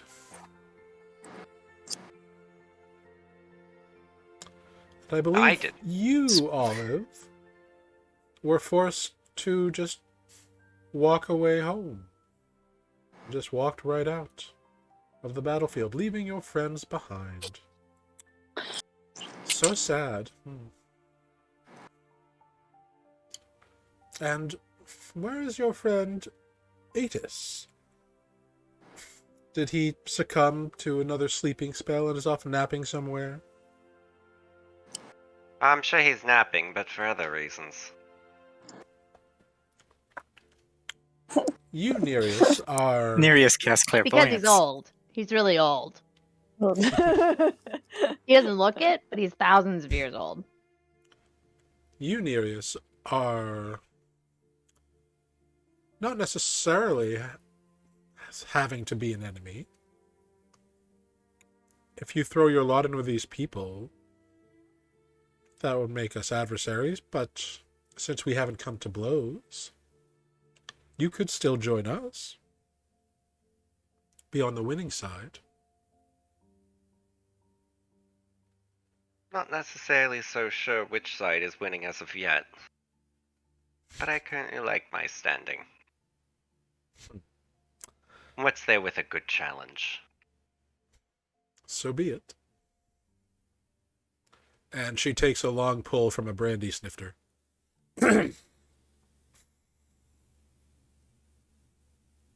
Olive's just going to smile very sweetly at her, while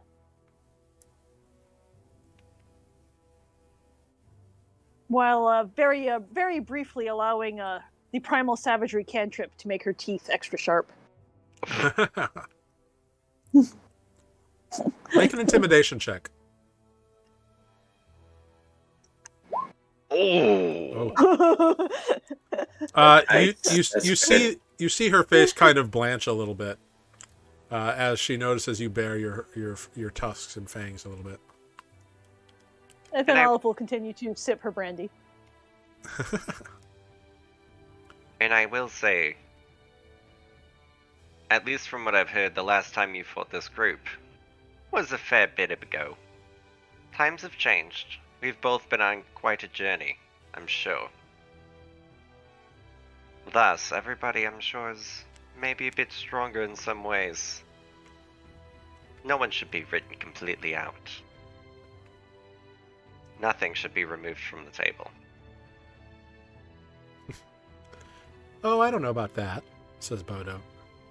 There are some things that should definitely be removed from the table. He in fact puts back the bread that he picked up from the table. He's like, oh, sorry, guys.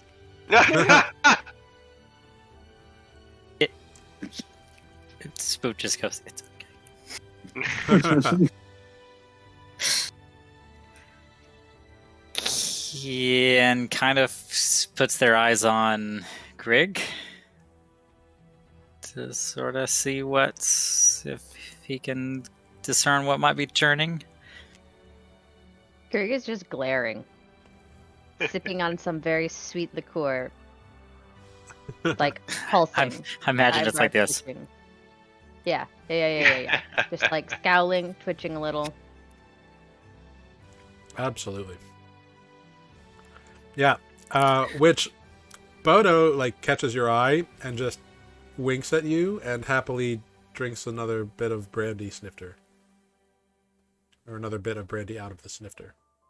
I want brandy now. Yeah, I should have. I got a microwave brownie, but I didn't get any whiskey. Ooh, I'm brownie out of sounds whiskey. good. Oh no. Sad. I think I have rum though. I might have brandy, but it's like of the quality you'd throw into eggnog. Not any good. Not anything good. Not fancy got, dinner party. You got bathtub eggnog brandy. You don't got sipping brandy. Yeah. Bathtub eggnog brandy. That's how we made it where I'm from. No, joking. Wow. In a bathtub, you would make the eggnog in the bathtub. I mean, Georgia. Fair enough. You know. So, No I've disrespect. heard lots of things. There's been a lot of stories up and down the coast, as well as a couple of run-ins with these people we call apparently the Ibn Shade. Don't suppose that's you. I'm not the Ibn Shade.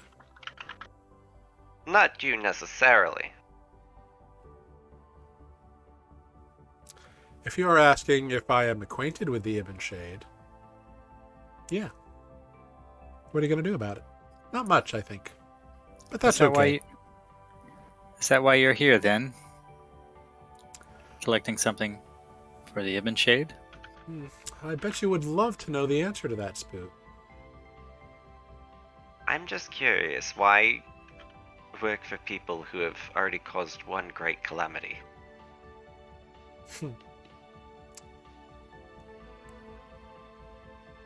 There's something to be said for those who are familiar with power and have learned a lot. Familiarity with power doesn't mean you can control it. I don't know. I think 1,000 years or so of learning to achieve a semblance of what you once had in a more powerful form. It's pretty good. To be quite honest, even if you stopped me from whatever I'm doing in my dastardly little plans here, you'll never defeat the Ibn Shade. It is unfathomable to you. It is unbeatable.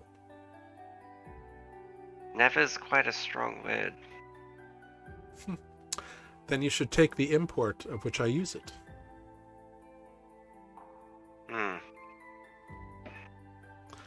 Anyway, I do so tire of chattering that's not going anywhere, so I think I will retire to bed. Is it the chattering or that ugly crown that's poking into your temples? That might be what's giving you a headache. He kind of smirks and is like, appearances can be deceiving. And he gets up and is followed by two of the knights and the the woman in the red cloak. The third knight kind of lingers, and it looks like he is. It looks like he is. Well, make an insight check. Everyone make an insight check is the best way to figure this out. Love it.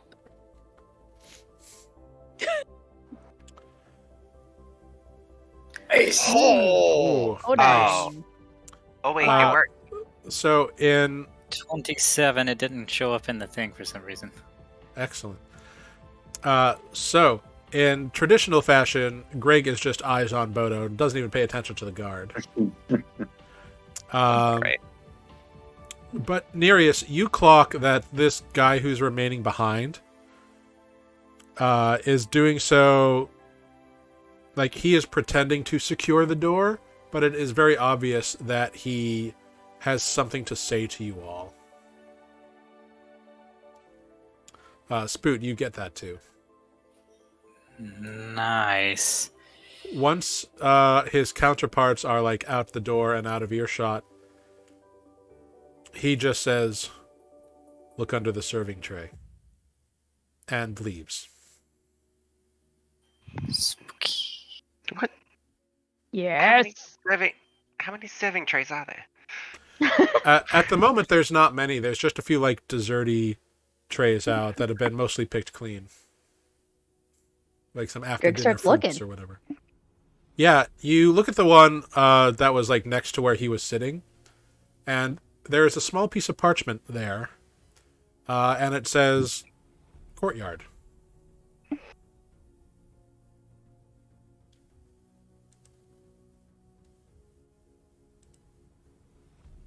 Well, Okay. is that a now sort of thing? Sure, why not? I could stretch my legs a little bit. Got some fresh air. A few hours. I mean, okay. Are we all going? I mean, is he trying to pick up one of us? what does that even mean? I mean, That I guess that we is all, like, pick me up, but definitely- We can't pick up Spoot. That's not. No. I don't think so. That is absolutely what is going on here. He's trying to hit on y'all. I knew it. Well, Spoot wouldn't know either way, honestly. Do we all need to go? Are we all going? To the I- courtyard. Suppose I think we should stick go. together here. Yes. I think splitting up is a bad idea. Where? What door was it that Bodo left from? There's so many doors. I mean, I know this is probably not. There's only one Literal. door. Well, Oh, okay. there's the door you came in, and then there's like the kitchen door Okay, so that the servants have been using. He went out the way we came in. Okay. Yeah. Okay, so then we will, might see him if he hasn't gone far. I mean, is the courtyard presumably where our carriage will take us back to our Is there lodgings? is there servants in the room? Yeah. You see. What is her name?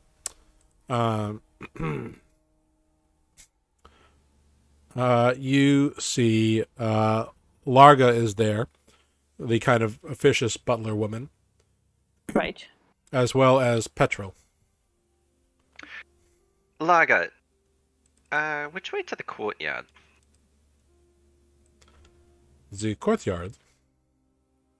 Yeah, I was maybe hoping to take a look at it. Well. Very well. You are certainly welcome to do so. Follow me. And she shows you out the hallway, out the grand entry hall. Sorry. Olive will take a fresh glass with her as they go. Okay. May as well enjoy our cordials while we're enjoying the night air. Is it a nice glass? You put it in your handbag. Take a baguette with me. Listen, I've taken many a soy sauce container I have one from a restaurant that's a dark mouth. What is happening? Spoot says. We're going to enjoy the night air and some cordials. The rainy night air. It's refreshing. Yeah, it's. She shows you to the courtyard, and it's not raining so much anymore, as it's just kind of overcast. But it doesn't seem to be anything super special. It is a, large open area. There's like archways along either side. There's a couple of doors that probably lead to various things. It seems like there's areas like in the corners where like stuff has been like put to deal with later. It doesn't seem very actively used. Like this part of the keep is not very well maintained. Larga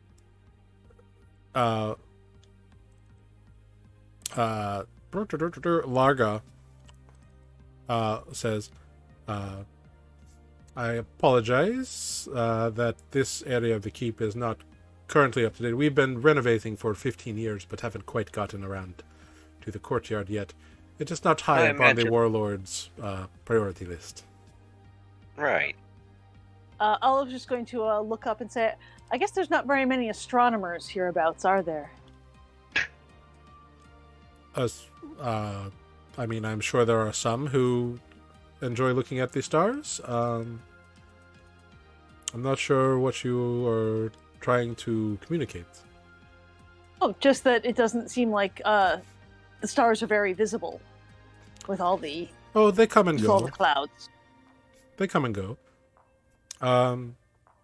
This is the only real entryway to the courtyard, but you are welcome to peruse it. I have a few duties to attend to. Unless you have any questions. No, I just am very interested in the stars, was interested in looking at them from a different perspective, but apparently there's not much to see. The clouds may break yet. Feel free to stay for however long you wish. Thank you. She nods and smartly turns around and closes the door behind her. Did I start with a perception check? Yeah. I was going to say, so now we're by ourselves in the courtyard? Yep. Oof, not very perceptive tonight, am I? Well, you look out into the courtyard, Spoot, and it's like low lit with some torches or something, but not extremely. It's like dim light. It's not totally clear, but that's okay, because even with a 10, even with a 7, Nereus, you see stepping around a corner and kind of walking to the middle of the base of this like ancient ruined like angel statue or celestial creature statue, is that armored knight person who stayed behind. Does anyone watch? He just stands there and is obviously waiting for you to approach him. Walk over. As you make your way, he says, There are many things afoot. I got in a little bit over my head. I don't know what your deal is here, but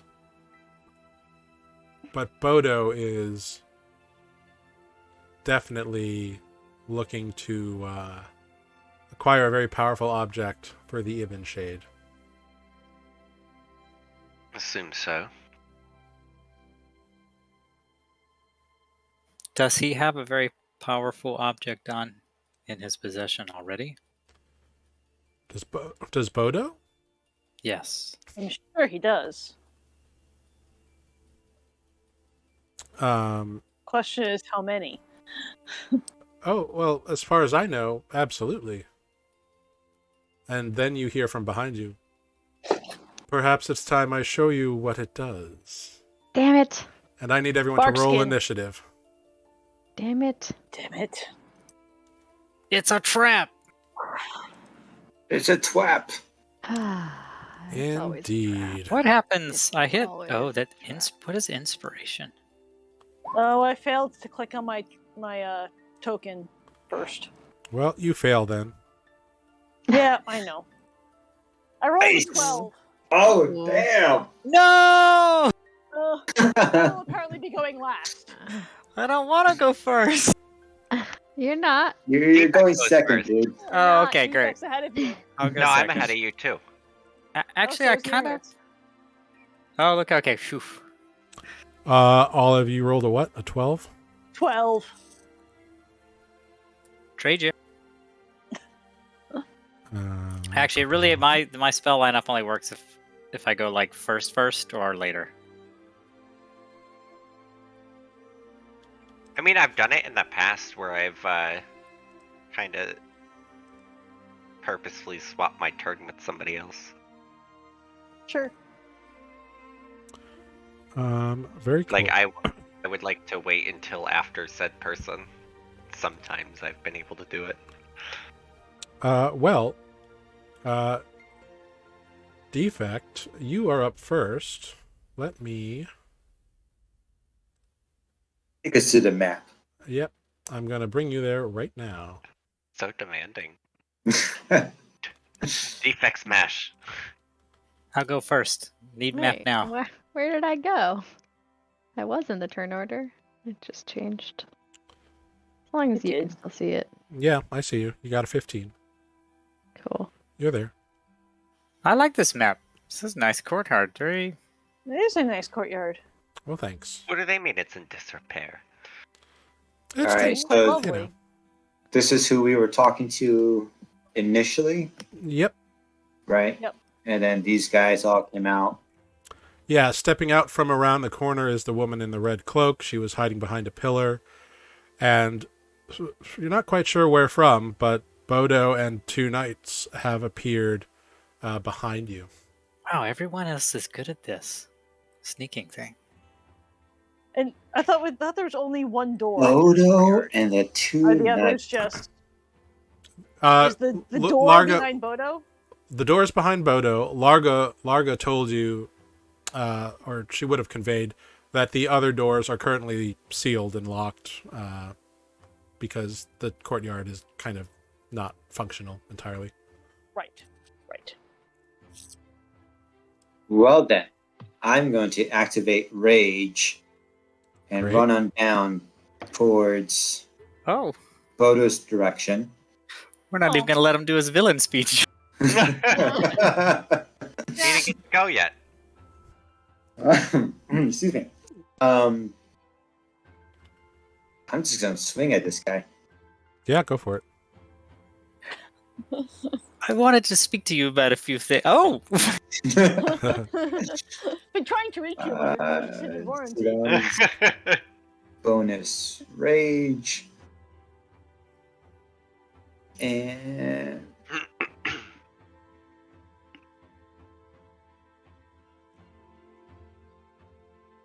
nice. Nat 20. Oh. Excellent. Yeah, that'll hit Yeah. for 26 damage. Right. Wait, don't I get another? Yeah, you Dice have a and damage? barbarian Yeah. thing, don't you? I do, yeah. I thought that was the whole rage thing. No, you there's get like more. an extra damage die. Yeah, you got an extra damage die. Yep. Wait, we could do more. But wait, there's more. For another 7 points of damage. Right? Yeah, you lay into this guy, cutting through his defenses. And I will do it again. All right. 22 to hit. That will hit. Just for 8 points of damage. Yeah, your first attack just lays into him. And your second one, like, kind of does more damage. He looks really fucked up already. Excellent. And I think there's one more thing. Hold on, let me just double check something. Kick him. Well, you've already used your bonus action and your action. Yeah, no, I thought I had a feat that if I did crit, it did something else. But Yeah, great weapon master, but you have to use your bonus action to make that attack, and you used your bonus action to rage. okay. In that case, that's it. All right, that brings us to Nereus. How much of an asshole do I want to be? Huge asshole. Is that really a question? I We're know. facing Bodo, the biggest of assholes.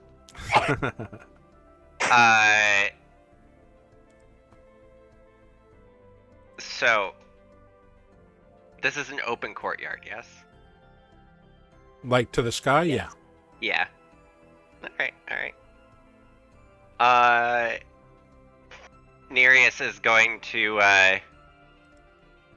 just look at Bodo and just give Bodo a little wink. And then as he winks, subtle spell chain lightning. Ooh. Okay. So lightning, as I wink at him and he's distracted, lightning is just gonna arc down, and I'm gonna need him and the two knights next to him to make DC 18 dexterity saving throws. All right. DC 18? Yeah, Bodo succeeds. of course he does. Of course he Oh, does. shit. The knights, however, do not. All right. They are going to take 10d8 lightning damage. Ooh. In D8. Ooh. I'm glad this guy stayed on our side at the dinner. Yeah. Would we describe the current conditions as stormy? No. Darn. So I'm going to use a second sorcery point to cast Empowered Spell Okay. and re-roll several of the damage die. Okay. So I'm going to re-roll the 3, the 3, and the 2. Okay. Spoot sits down. Oh! Okay. That was well done. All right, so that's 48 minus 8, so that's 40, so that's 58 damage. Yeah, so him and the two knights, or he takes half, but the two knights take the full 58. Okay. Well, the knights are obliterated. Oh, nice. Bodo takes... Oh, that's weird.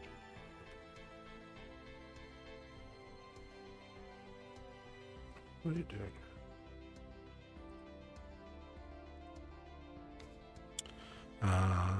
Bodo takes half of that. Okay. Anything All else, right. Nereus? Just bonus action, I'm going to, bonus action, was it Tempestuous Winds? I think it's called, the leaping thing. I'm gonna fly, just, basically, hopscotch. 5, 10. Hopscotch over Olive. Okay. And then point at the sorcerer lady that's over in the corner, over here. Just, can you, keep her occupied, please? Sure. Okay. Next up, we have Bodo. Two things occur on Bodo's turn. The first thing that occurs is erupting from the ground right behind Defect, or right in front of Defect, I should say, is a massive earth elemental. The next thing that happens is right between Nereus and Olive.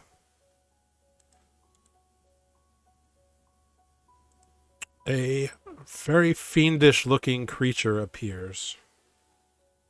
Do I see any... Is he casting anything?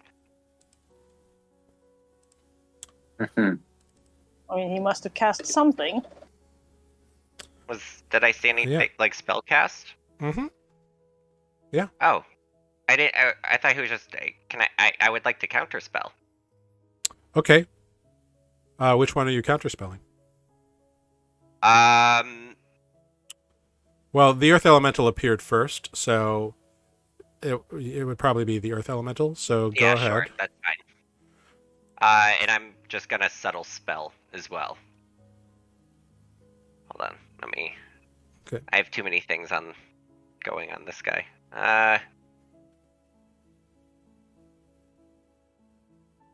Wait, so I had 11, so that's -3. Okay. So subtle spell. What is it? Charisma. I roll charisma. I think it is. Yeah, it's a D20 plus your spellcasting level, or plus your spellcasting modifier, rather. Can I just click on charisma instead of just a D20? Yeah. Okay.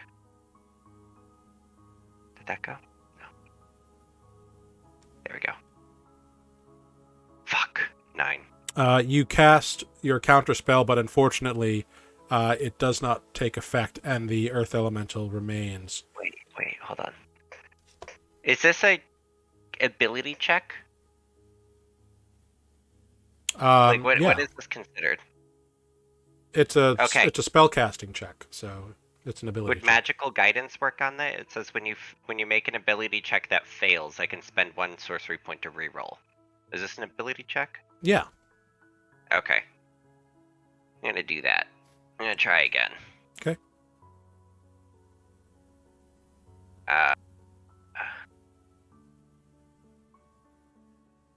Much better. 20. Better. Okay. Cool. Yeah.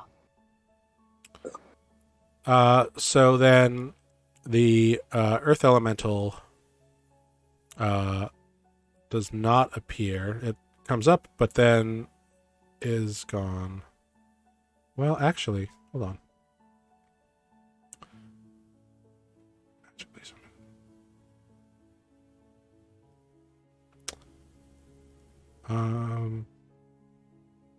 Yeah, okay, sure. It's not actually a spell, but we'll go with it. Oh, Yeah, it's an ability, not a spell, but it's duplicating Was a this- spell, so we'll fine with it. Oh. Okay. Cool. All right. So that happens. And then this spirit thing appears. And Bodo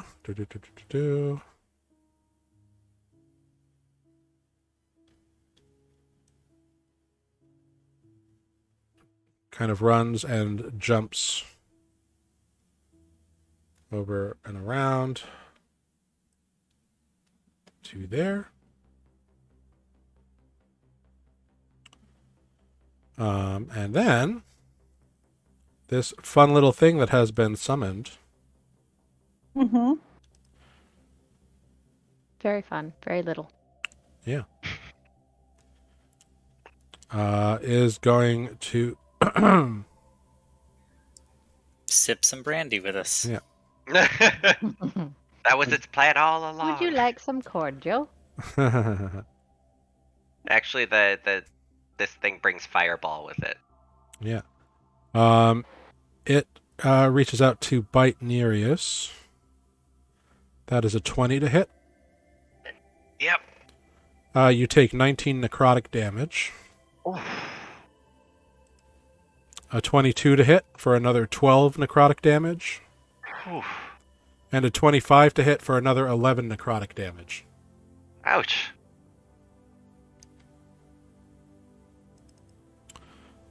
That was bad. Cool.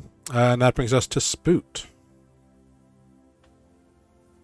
I think I'm gonna have to start by medicine checking our good friend Nereus. Yeah, go for it. If I may use a free action for that. Yeah, you can do a quick glance. Yeah, he was hurt quite a bit. Damn it. Okay. This is tricky. Tricky. Tricky. I think I'm gonna start by casting a spell I've never used before, and let's see what happens. I would like to cast. Right, that's always fun. I'd like to cast Silence on top of Bodo.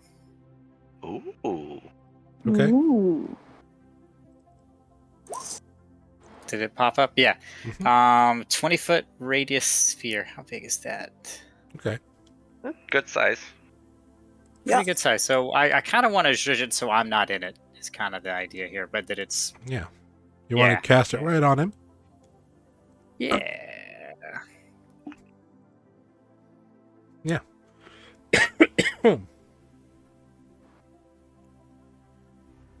And might not do anything, but that's okay. What else? That was my action. And movement. I think I need to get somewhere safe. Let's see if I can move this forward.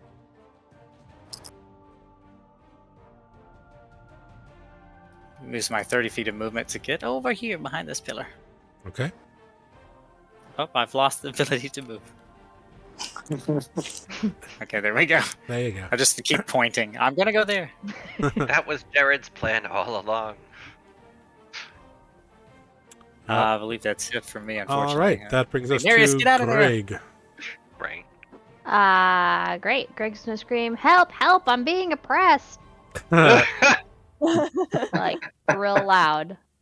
We're being attacked! And having learned my lesson, gonna cast See Invisibility on myself. Looking around, you do not see any invisible creatures. That is fine. It will be ready when I need it. Okay. Bodo is not gonna get away this time. And then I am going to scarper up to my best friend. Okay. Probably just behind. Like so. Very cool. That brings us to Olive. Olive is going to look at our friend in the mysterious red robes Mhm. and cast a cone of cold at her, Okay. which I believe will also catch the guard to my right, Okay. as it is cone-shaped. You go to cast your spell, and she picks up a hand and snaps, and the magic does not go through. Ooh. She has counterspelled you. Sorry, I couldn't help you on that one. Very well. In that case, Olive is going to use her bonus action to become a water elemental. Okay, great. Cool. Which is a large size. Yep. And a creature in the elemental space, which I believe would include the fiend behind me.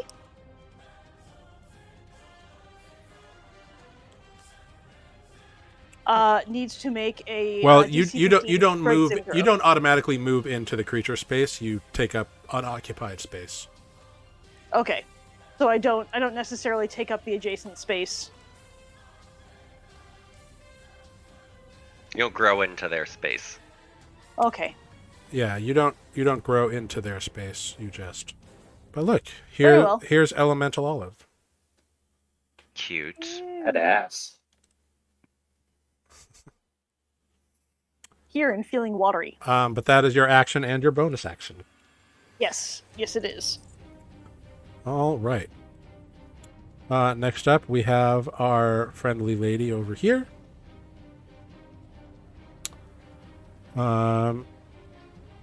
She looks over. She comes down a bit to the stairs, looks over, sees this group of fine folks.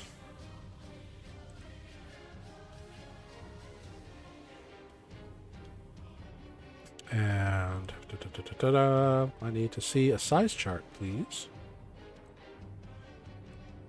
No. Yes. Holy crap. Yeah. Let's see. Can she finagle this? This is the fun, exciting part of D&D, everybody. Trying to... Geometry. Where we throw triangles. Geometry, yep. Yep.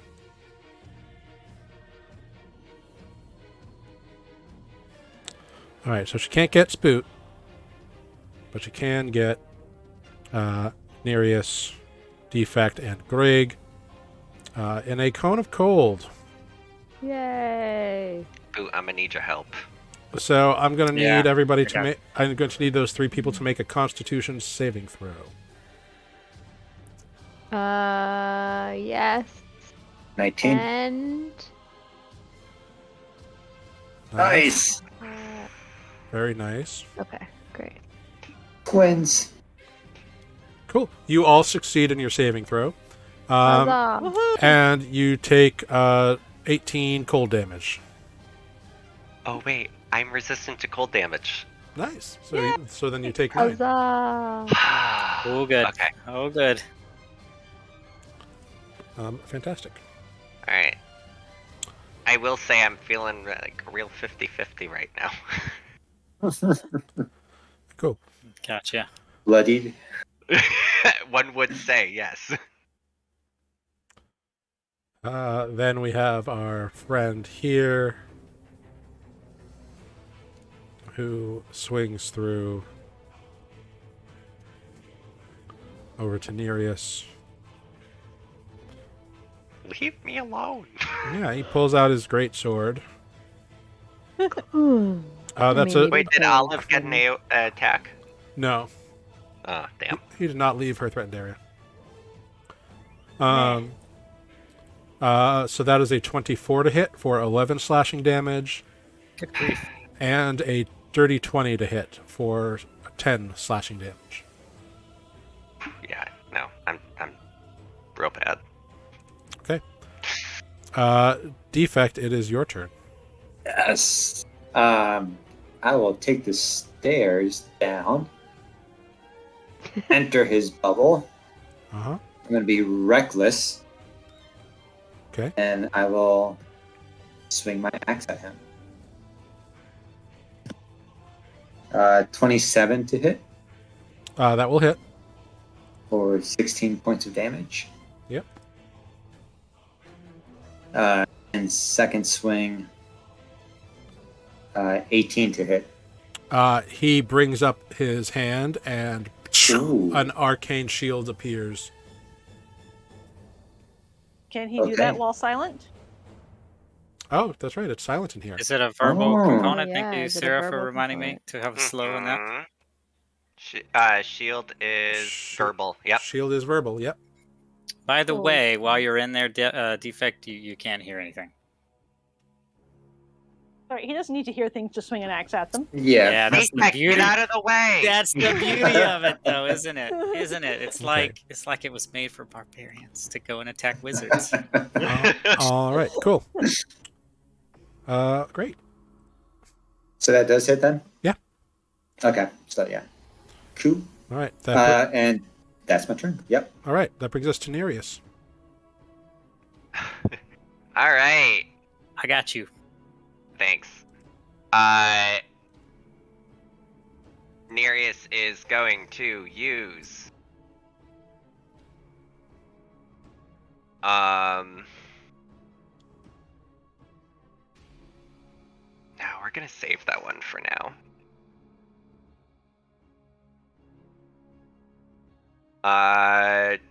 Yeah, shit, why not? Nereus is going to subtle spell Storm Sphere on top of this bitch. Where is this hoe? So it's gonna Okay. be.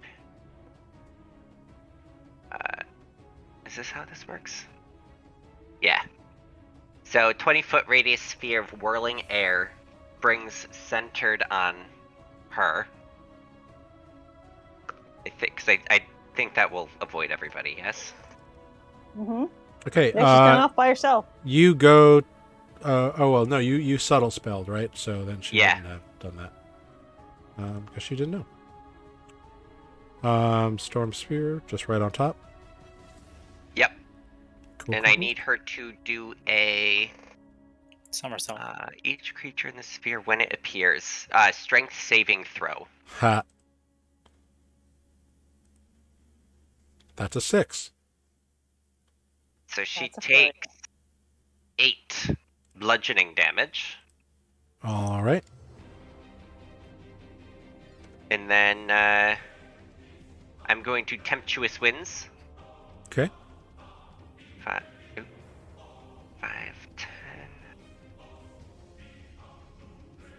And then just like GTFO. Cool. Kind of like, or actually, I'm going to run towards Greg. 5, 10, 15, 20, 25, 30. Very cool. And that's, yeah, that's it. So it was, All right. Next up, we have Bodo. oh wait, no. Also the guard and the, since I cast a spell, the guard and the other thing next to me, are both, Fiend? yeah, supposed fiend, are gonna take 5 lightning damage that just erupts out from me. Okay. Mm.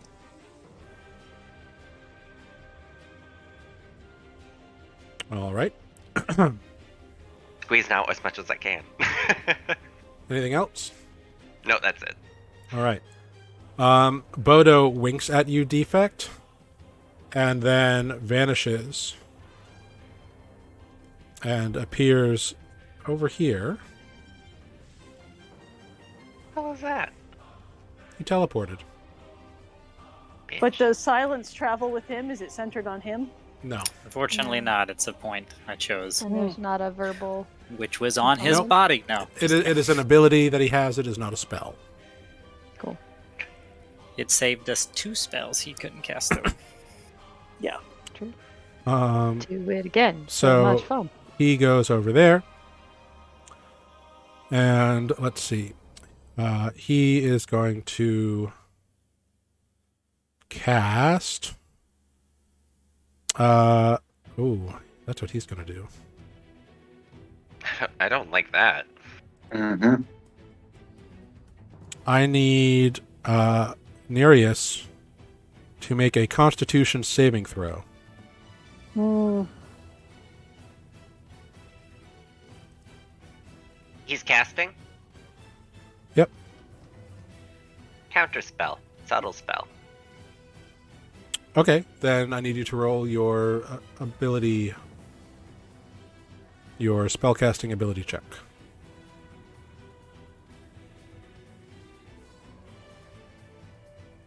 Oh god, all these sorcery points are burning away. Good cause. I know. It's like It's Bodo. I'm between like all the spells and it's a lot to manage. Uh-huh. Is this going? Wait, So it's a Charisma? charisma Hello. check. I know I clicked it. It didn't. Oh. Yeah. Natural 20. All right, so yeah, it counterspells. No spell for you. All right, very cool. Bodo is annoyed. Let's see. I mean, I would be too. Yeah. Sucks to suck.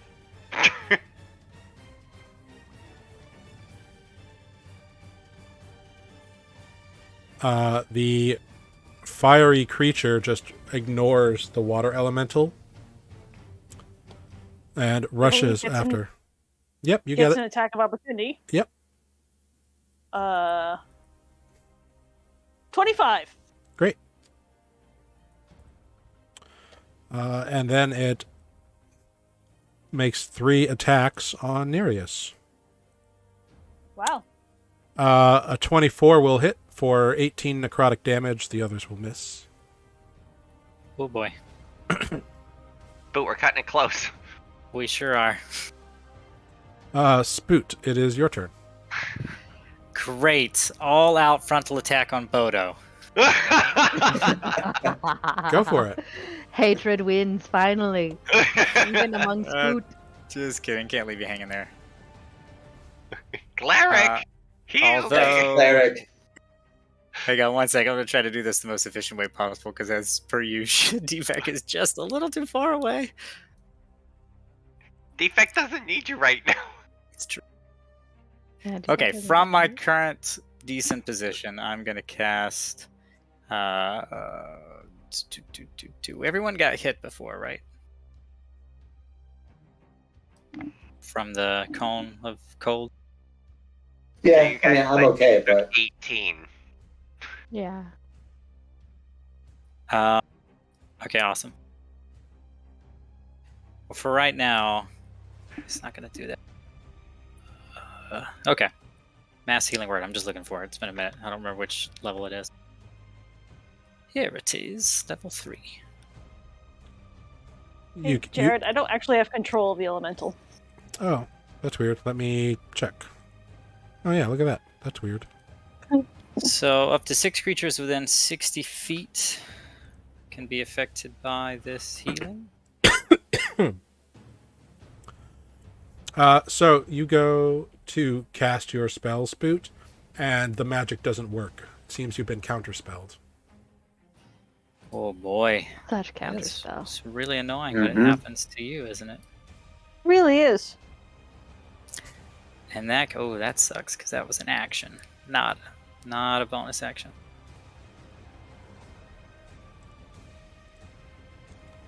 Yep. Great. Well, then I'm going to. I don't know what I'm going to do now, nearest. I am going to take out a potion of healing and put it on the ground and say, "Here, come take this," because I cannot give it to you. I'm You going could walk. down. You could hand it to him. You could walk closer and hand it to him. I'm not gonna live long enough to drink that potion. What I'm afraid of. I've got it. Paduk is not with them at the moment, unfortunately. Where did we leave Paduk? yeah. Duke wised up. The Duke has just been being invisible, doing what he wants to do. He's been acting weird for a long time since you've been in Barteria. Yeah, Right. he doesn't like it here. He's distracted by something. Great. That brings us to Greg. Great. Greg is gonna pull out my little cannon in Healy mode. All right. We get a little chomper. Chomper. And it's going to immediately pew pew in protector mode. So, me and Spoot and Nereus get 6 temp HP. Thank you. Awesome. Very cool. That's you doing things.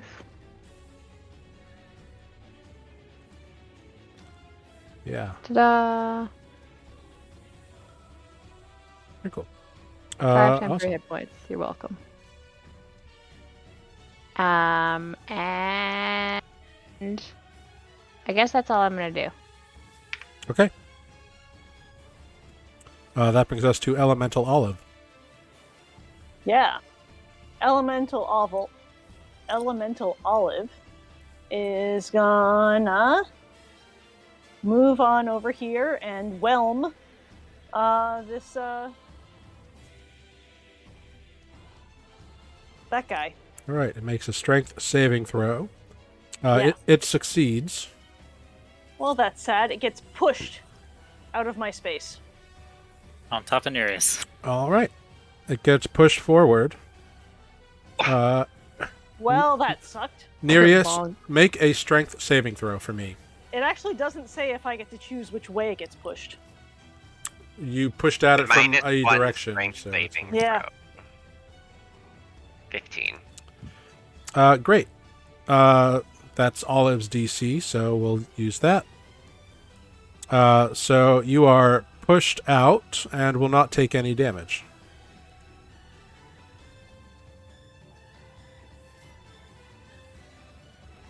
But yeah.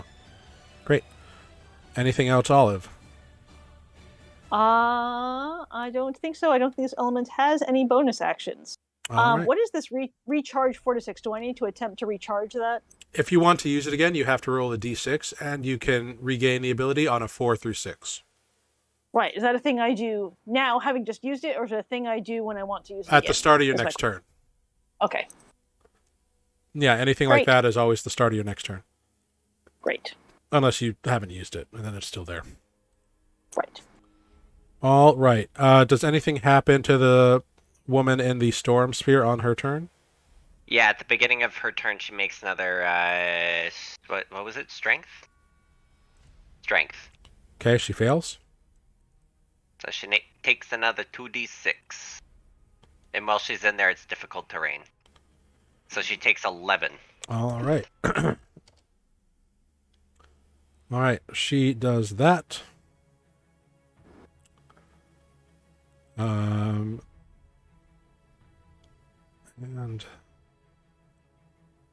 5, 10, 15, 20, 25, 30. Gets outside of the storm sphere.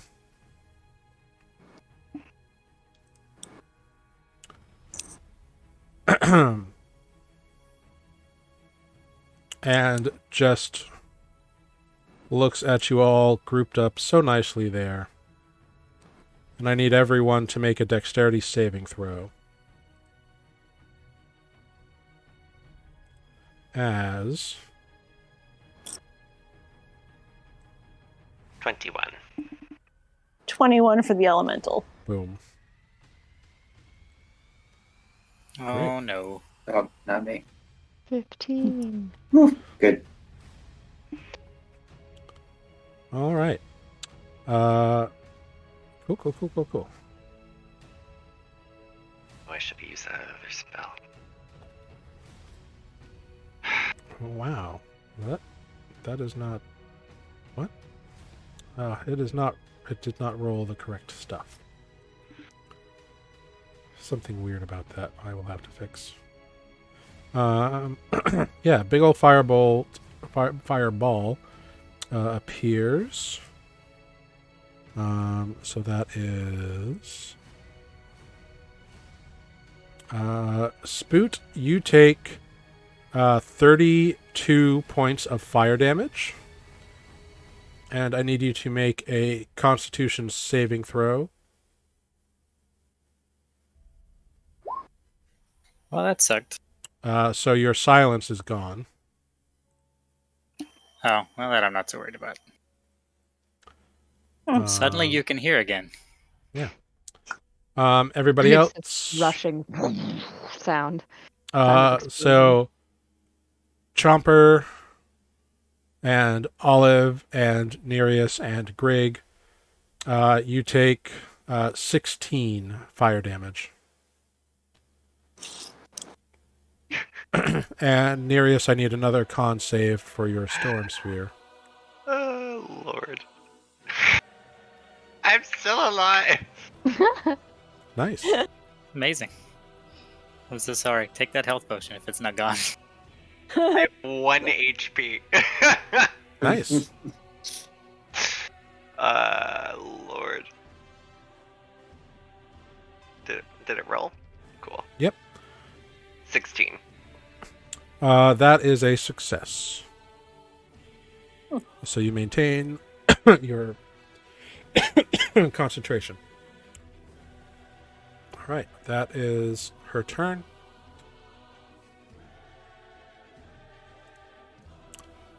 Next up, we have our friend here.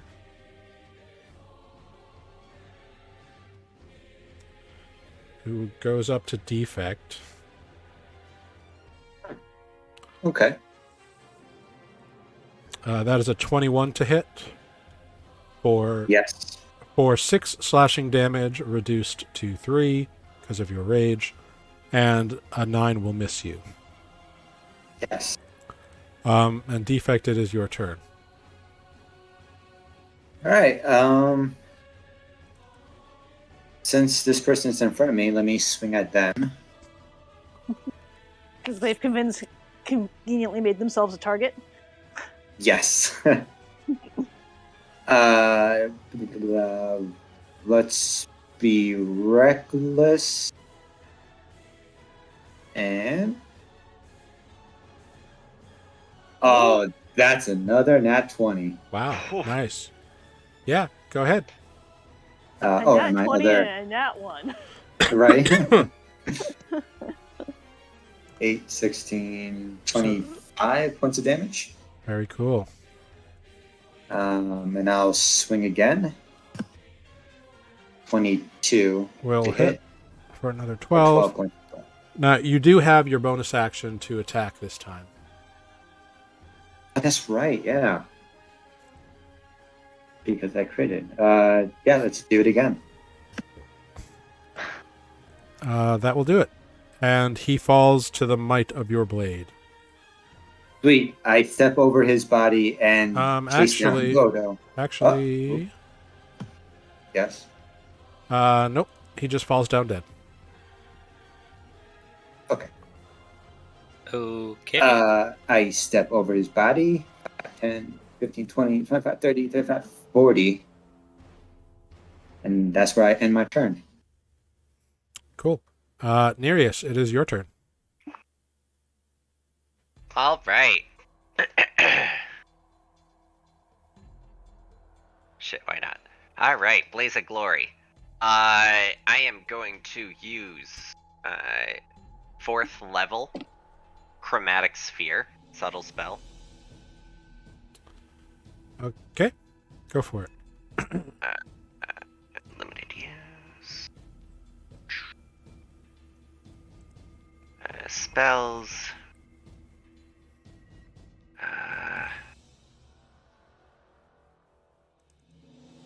Did that go through? No. Oh, here we go.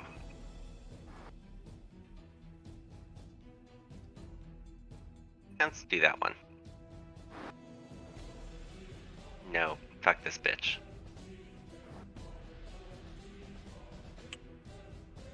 There you go. So fuck, a 14. No, wait.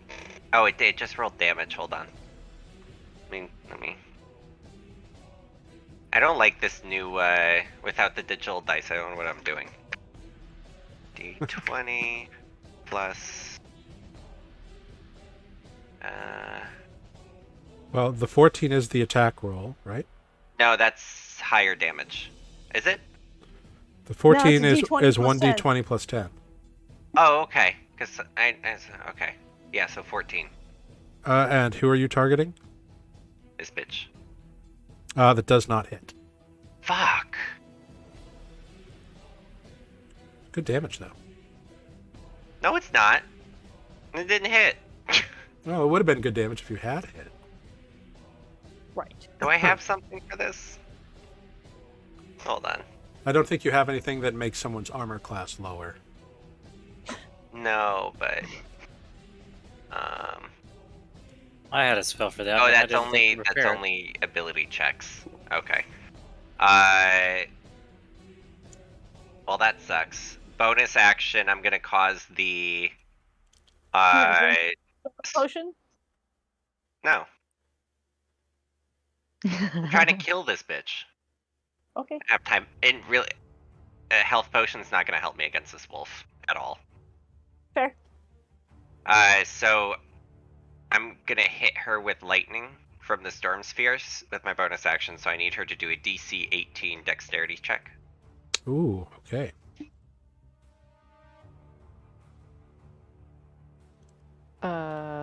She fails. It's actually Huh? I don't. Yeah, sorry. It's actually a spell attack for the lightning. Oh, it is. I haven't gotten to use this part before. Yeah, I Okay. don't want to ruin it, but I do because I was just reading it because I thought it was really cool. Sorry. Okay. No, well it's then. fine. The ranged spell attack. If Yeah, they're in the field, you'd have advantage. This is, Well then, okay. the last time I used the spell was in the arena, and the thing died before I got to hit it with the lightning part of it. Sad. Fair. Uh, 16? A 16 would hit, but she cast shield. Hey. Well, she can't counterspell you now. Boom. There you go. All Yeah, right. I hope you say that out loud. Counterspell that, bitch. And then, just because I'm gonna try to run, and we'll take the AOP. 1, 2, Oof. 3. Okay. Run into this health potion with your mouth open. All right. It bites you as you run away. That's a 28 for 16 necrotic damage. Yep. Do you fall at my Alright. feet? Sliding? Nope. Doesn't even get anywhere. He just down and Just out. falls down dead. Dang it! It is now Bodo's turn. Bodo looks at Defect and raises his hand. Ooh, pick me. And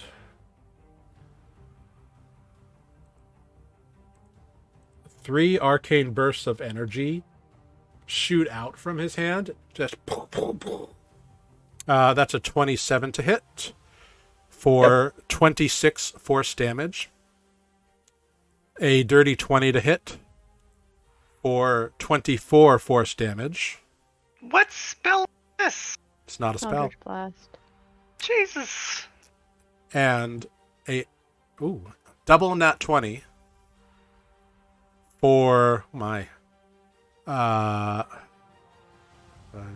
for 53 points of force damage. I know we've said this a lot, but I think Jared wants this stream to be over. I know. Wait, Yeah, really.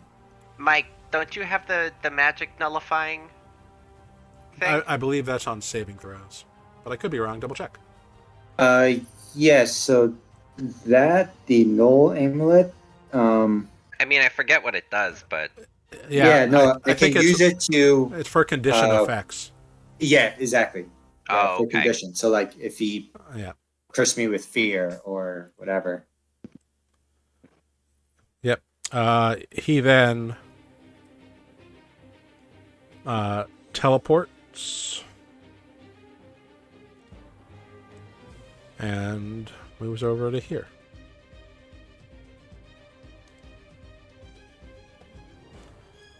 Jesus Christ.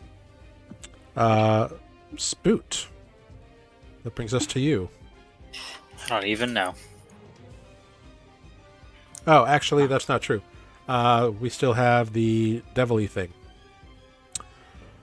So this creature is following its orders to kill Nereus. So it attacks Nereus, who is prone. That's a 20. So that is 2 failed death saves.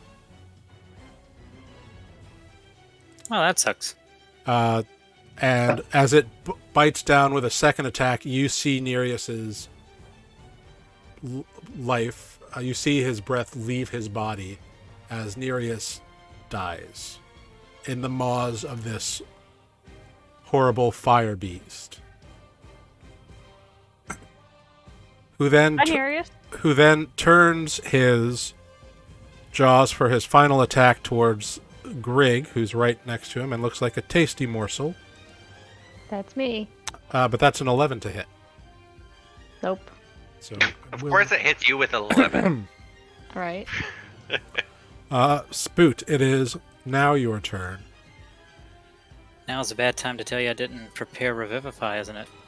That's fine. I always have. Just kidding. That's what I'm gonna do. Cool. So That's good, so because you elementals rush can't up. cast spells.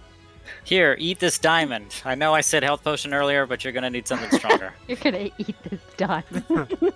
So, Nereus, you haven't died before, I believe, right? Nope. I hear Cool. it sucks. So, Spoot, you remove the diamond and cast the Revivify spell in an effort to return Nereus to life. I need you to make a Wisdom check. Oh my god. Okay.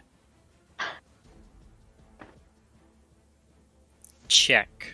Right, that's at the top. Yeah. D20 plus Yeah. your modifier. 18. 1 hit point.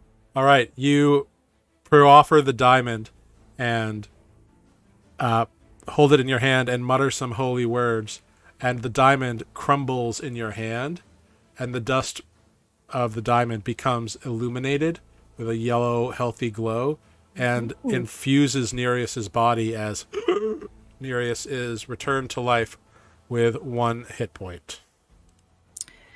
Is it... Let's see where this is only half the battle. That's amazing, by the way.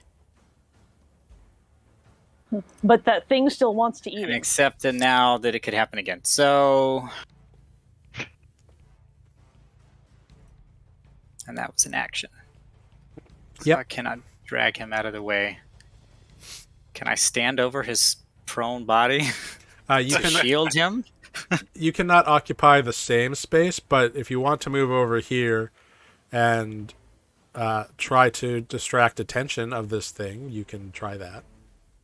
I will do my best attention seeking. I will start making loud noises, banging on every part of my shell and things that are hanging onto my net, and pots and pans with my mace and my shield, and poking him a little bit. And The All right. elemental will curse at you in Aquan. I'm yelling really angry things in Aquan, so much that the elemental blushes. That brings us to Grig. Great and good. When is it my fucking turn? Next. You're after Grig. Good. So Greg is going to say, "Oh shit," and God, he really doesn't want to. Did we decide triggering Chomper's thing is always bonus action because it says it's bonus action? I can't make it an action if I wanted it to and do a different bonus action. No. That's great. Yeah, I guess this is what Greg's gonna do. Frostbite on the elemental. All right. Go for it. Cast at what level? It's a cantrip. What? You mean the You mean the hound feet. thing? Yeah. I clicked to cast it and it says at what level cantrip. Weird. I have noticed that Where? some of the spells are linked wrong and cast to the wrong thing. It's really lame. Alright, well, spell save is DC 16. For con? Con save, yeah. All right, that is a fail. Great. So I get 3d6 of damage, cold damage. Uh-huh. 3. This is not... Which we never talked about. Is this count as an artificer spell, or is it the ones that are always prepped because they're artificer? For you, Thing. all your spells count as an artificer spell. Great. So there's 3d6 and I get a d8. Because damage is my fancy carved All right. thing. So it takes 20 And- damage. Yeah, 20 cold damage. And on the next weapon attack it makes, which I don't know if teeth and claws count as weapons, but it has disadvantage, in theory, potentially, if those count as weapons. Yeah, they do. They're natural weapons. Great. So it has disadvantage on the next weapon attack before the end of its next turn. All right. That brings up anything else from Grig. Chomper's gonna pew pew. All right, go for it. Yeah. Here, have 6 more temporary hit points, everyone. All right. Well, Well, not you everyone, get but- 6, but remember yeah, they don't I stack. think we all lost them though. I think. Yeah, probably. All right, cool. That brings us to Am I now Olive. within range? Yes. Am I now within that range? Great. You are. I think. Because I didn't have them before. It's a 15-foot Oh. range.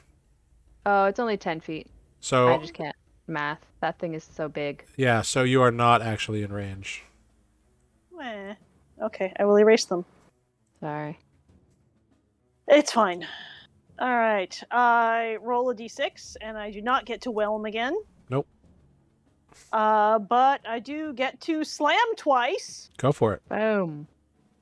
So I'm slamming this fiend. Yeah. 18. Yeah, you slam into it for 12 damage, and the creature dissipates. That's it. Great. Sape. Dissipate. In that case, I'm going to come on over here, and my second slam attack will be on that bitch. Great, go ahead, roll. I did already. I rolled it before you said it dissipated. You want me to roll again? Oh, Yeah. it's a natural No, 20. take it. No, you're going to roll again. Okay. What? With a 10, that will miss, unfortunately. Okay, fine. Great. Got robbed. Yeah. You got totally robbed. Hey, that's why you don't roll until I tell you to roll. Learn it.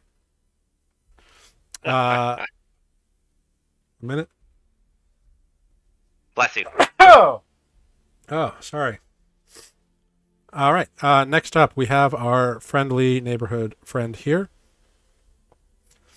Who she vanishes from your sight. Counter spell. Do I still see her? Greg, you do. You have just been brought back to life. I don't think you can see her cast at the moment, Nereus. Fuck. Sorry, I'm large and in the way. Because you are prone and Olive is large and in the way. And I'm also maybe slightly less large, but in the way. There's, some aspect So of that. she's invisible. That's your fault. Indeed. She is invisible. Greg, you can still see her because of your Yep. your pardon me, your sea invisibility, and you watch as she moves over to here. Which I didn't actually see. She's right there, Greg. You can see her. Okay, cool. Yeah, cool. I didn't see it. Clickety. Next up, we have Defect. Cool. 10, 15, 20, 25, 30, 35, and I will throw my javelin. Yeah. returning. Okay, go for it.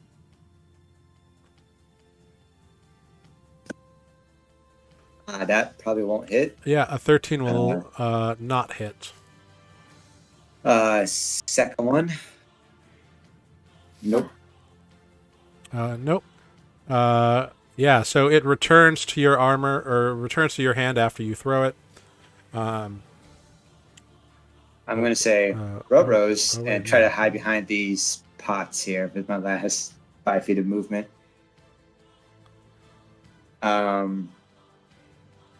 Yeah, that's my turn. Great.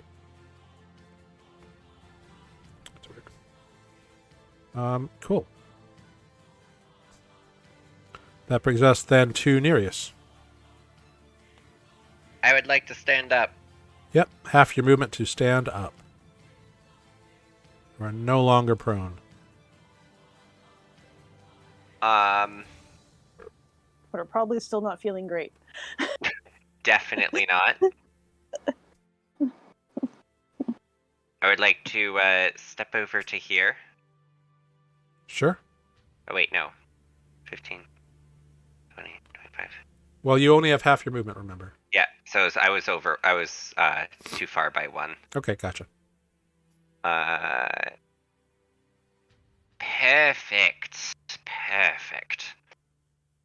So Nereus would like to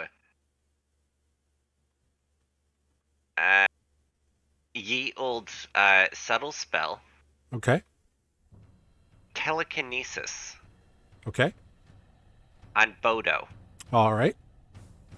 DC 18 strength saving throw. Yeah, he does not succeed. So he is now restrained. If I'm reading this right, hold on. Okay.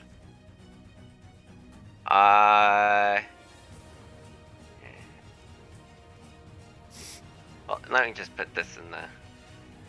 There we go. So I believe he is restrained, and I can. Move him up to 30 feet. Yeah, he's gonna go in the air.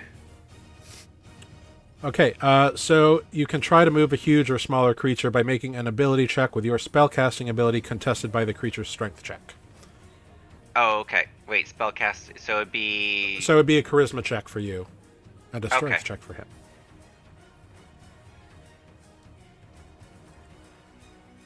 Yeah. Yeah, you win. So he goes 30 feet in the air. Wait, how do I? Because there's damage with this, right? Or I can damage? No. Can I damage? No. Can I slam him into No. things? Not on this turn. You can move him up to 30 feet on a turn. But he Okay. is restrained. He is restrained. And we'll have to But do now some he's math 30 before feet we in can the air. figure out what his spell range is. Yeah. Yep. But you could presumably drop him the next time you come around. I Or just want hang to on slam to him him, keep into him a in wall. place. So Oh, you I see. you cast him and lift him up into the air, and he struggles a little bit. It's now his turn, unless you want to do anything else. Teleport. I think you should hang on to him. Uh, now that I have him, I'm just gonna actually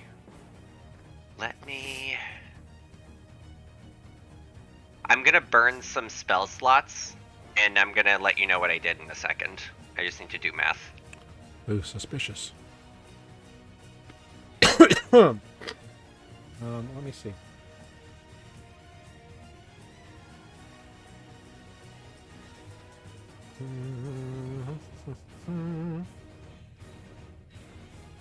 Okay.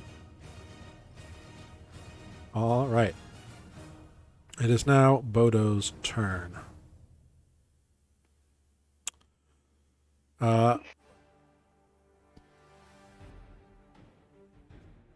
Bodo, even though he is restrained, he can still do this. Well, let me double check something about restrained.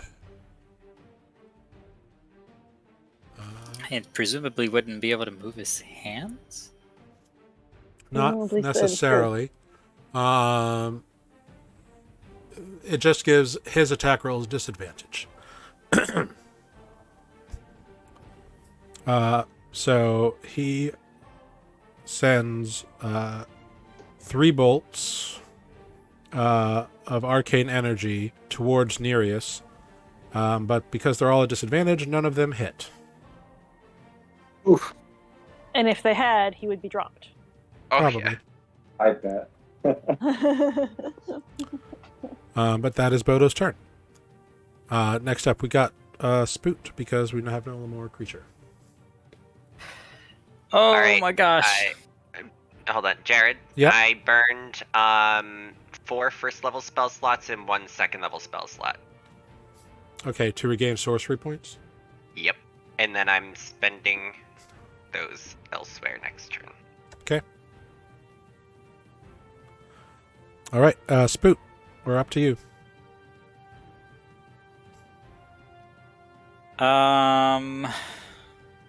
Oh boy. Free action medicine check, Darius? I'm sure he's still bad. Yeah, Oh, I'm real bad. you know that he has not received healing since you brought him back to life. Come on, dude. All right. Got this. Am I it's going to have to fine. administer this potion to you myself? If you want Don't to worry use about your it. It's action fine. to Kill do so. Bodo. Kill him. Don't worry about it. Shit. Okay. Fuck, I don't know what to do, but this seems like a great time to try something. An old nugget. Does a restrained person have disadvantage on... Or no, would you have Dexterity saving advantage? throws. On dexterity saving throws. On dex- Attacks against her have advantage. Copy But that. you do realize that this restraint's gonna drop as soon as I get dropped. And there's an invisible spellcaster. Yeah. Yep. The only good thing is that when that happens, he'll fall 30 feet. Mm-hmm. This is true. Don't worry So many about things it. I want to do. Everything's fine. I don't know what order to do them in. Okay, one sec. Let me do what I was going to do the first time.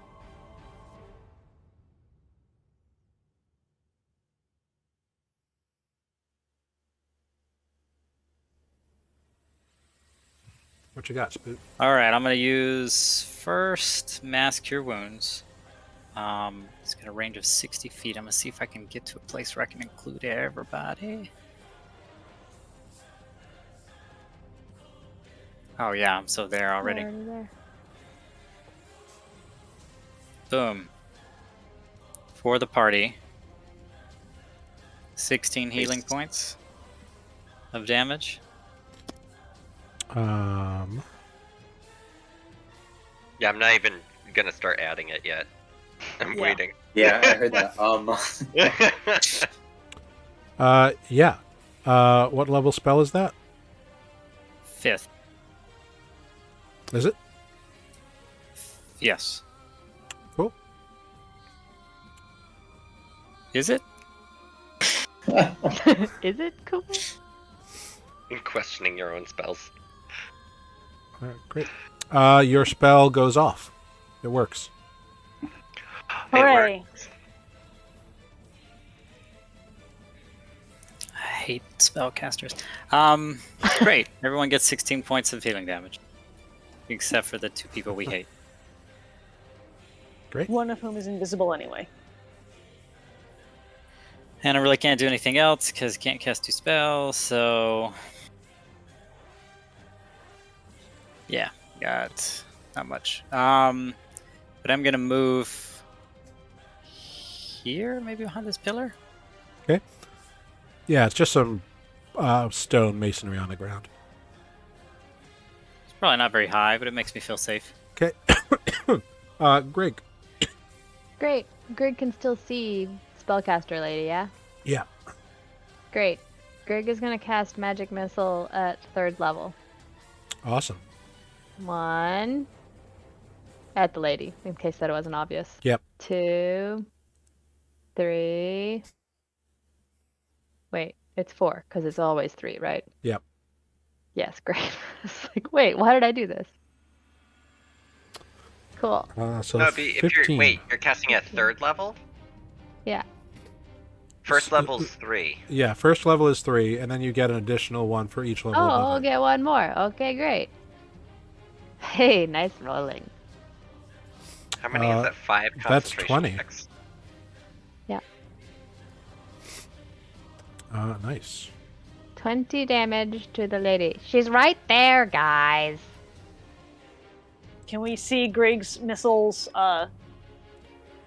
land? Well, the first one causes her to become visible Boom. because she rolled a 6 on her con save.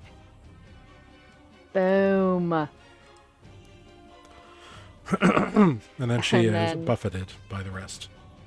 Buffeted. What a word. I love that word. And I will advance right there. God. Right next to Nereus. I will Yep. advance to keep 5'10", my 2 friends in the 5'10". I guess I have to be more over there to include. That's okay. If it's better not to. Olive. Oh, you But can't I'll get... advance so that Chomper can pew pew and see if we get some higher temporary hit points. 8. So if you have fewer than 8, you get to move up to 8. Woohoo! Great. That brings us to Olive. Great. I have rolled a 6. Get Yep. this I am bitch out of here. my face. I am here to I'm here to whelm her.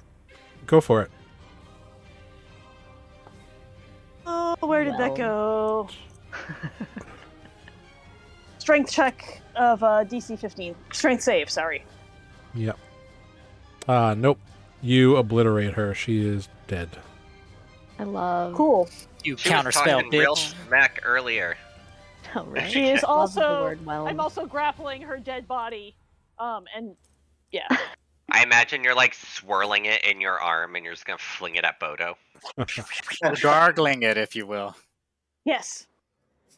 Okay. Anything else, Olive? No. All right, that brings us now to Defect. Defect will come a little bit closer and yell out, "Hey, bring Bodo down closer to me." And in the meantime, we'll just throw some javelins at him again. Yep. I imagine Bodo's flying and Defect is like, get down here and fight me. Yep. Your attacks have advantage because he's restrained. It says 19 to hit. Yep, that will hit. 5. And 22 for 5. Yep. All right. That brings us to Nereus. Nereus is just gonna step a little bit closer to Bodo. 5, 10, 15. Just look up at him. Mm-hmm. I know. You said that you're the winning side. That's not really looking it from here. Wouldn't you say? And then another huge lightning crash is gonna come down as I cast a second 6th level chain lightning. Holy Jesus crap. Christ. Yeah. All right. I So had a a brief second of disadvantage. thinking we should ask him questions. Nah, murder him. It's fine. I know. I was like, Spoot's like, yes, now we can talk and do that thing where maybe we don't kill someone. No. I just want Nah, to know no. more about the Ibn Shade. It sounds cool. Cool. Wait, Britt, I thought you wanted me to kill this bitch. No, kill him. I just realized that we could learn stuff, but also kill him. It's fine. That's okay. hate I it. have a plan for this. Don't You worry. can just Can bring you him talk back. to dead people now? Can you talk to dead people? Alright, so Jared, I'll need a little DC time, though. 18 disadvantage dex saving throw. Yeah, not even close. Alright. Oh, How did I God. do this the first Oh, because time? he has a disadvantage on those now. Yeah, Yeah, because he he's does. chained in air. Explained. This is much better than hold person. Let me just.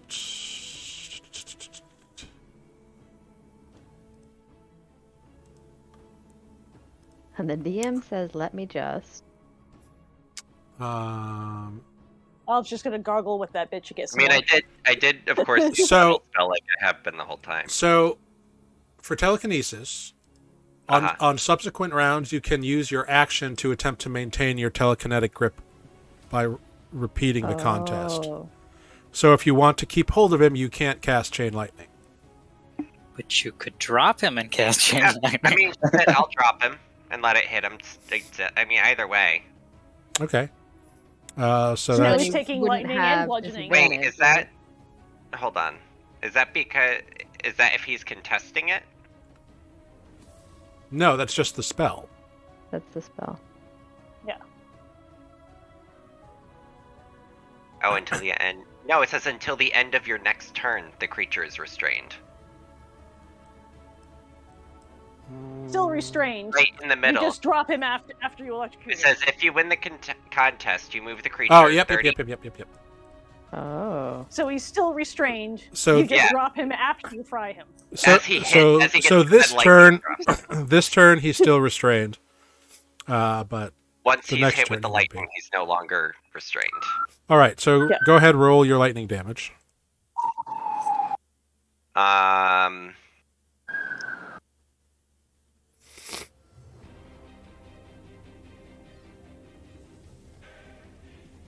Did it go through? Yeah. Yeah. Woof. So first, 39. hold on. So I'm gonna re-roll the 2, Okay. the 3, Okay. the 2, and the 1. Okay. So that's 4d. Was it 8? Am I rolling d8s? Yep. Yeah. Yes. Yeah.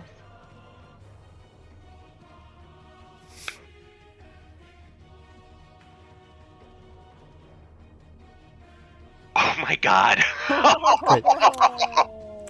So you are holding on to Bodo, and you summon lightning down in this like "fuck you" monologue, and the lightning strikes him. He can't avoid it, and he like full on like skeleton cartoon lights up like, and you release the telekinetic grip, and he falls to the ground, dead. Woohoo! You have successfully killed Bodo Proudbody. How much damage was that?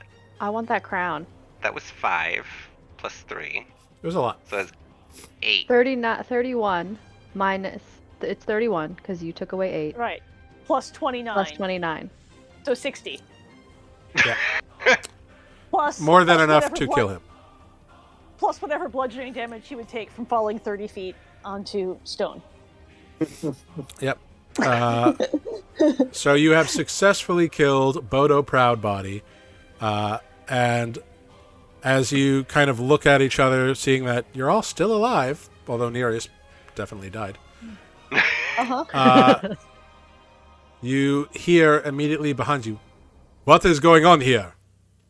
Yeah, I knew this was As- What I as said! you- Help! We're being oppressed! As you turn and you see the Warlord Vaulruga and his 3 chamberlains looking out at you and the decimation you have caused. And that is where we will end tonight's episode of Nuuli Forged. Cool. How big are them plants? Not that big. Them plants. Are they trees? They're not that big, and they are not really alive either. So, Oh. Oh my Alright. goodness. good I try mean, though. listen, if you can distract him for 1 minute, I can get us out of here. I did say, help, we're being attacked. You did. That's right. I Really have- loud. Yeah, Who wants but to go to Bay Harbor? it takes time. I have 1 spell Yeah. slot and no sorcery points left. It's fine. It's fine. I called out for help. Yeah, Just Who, staying.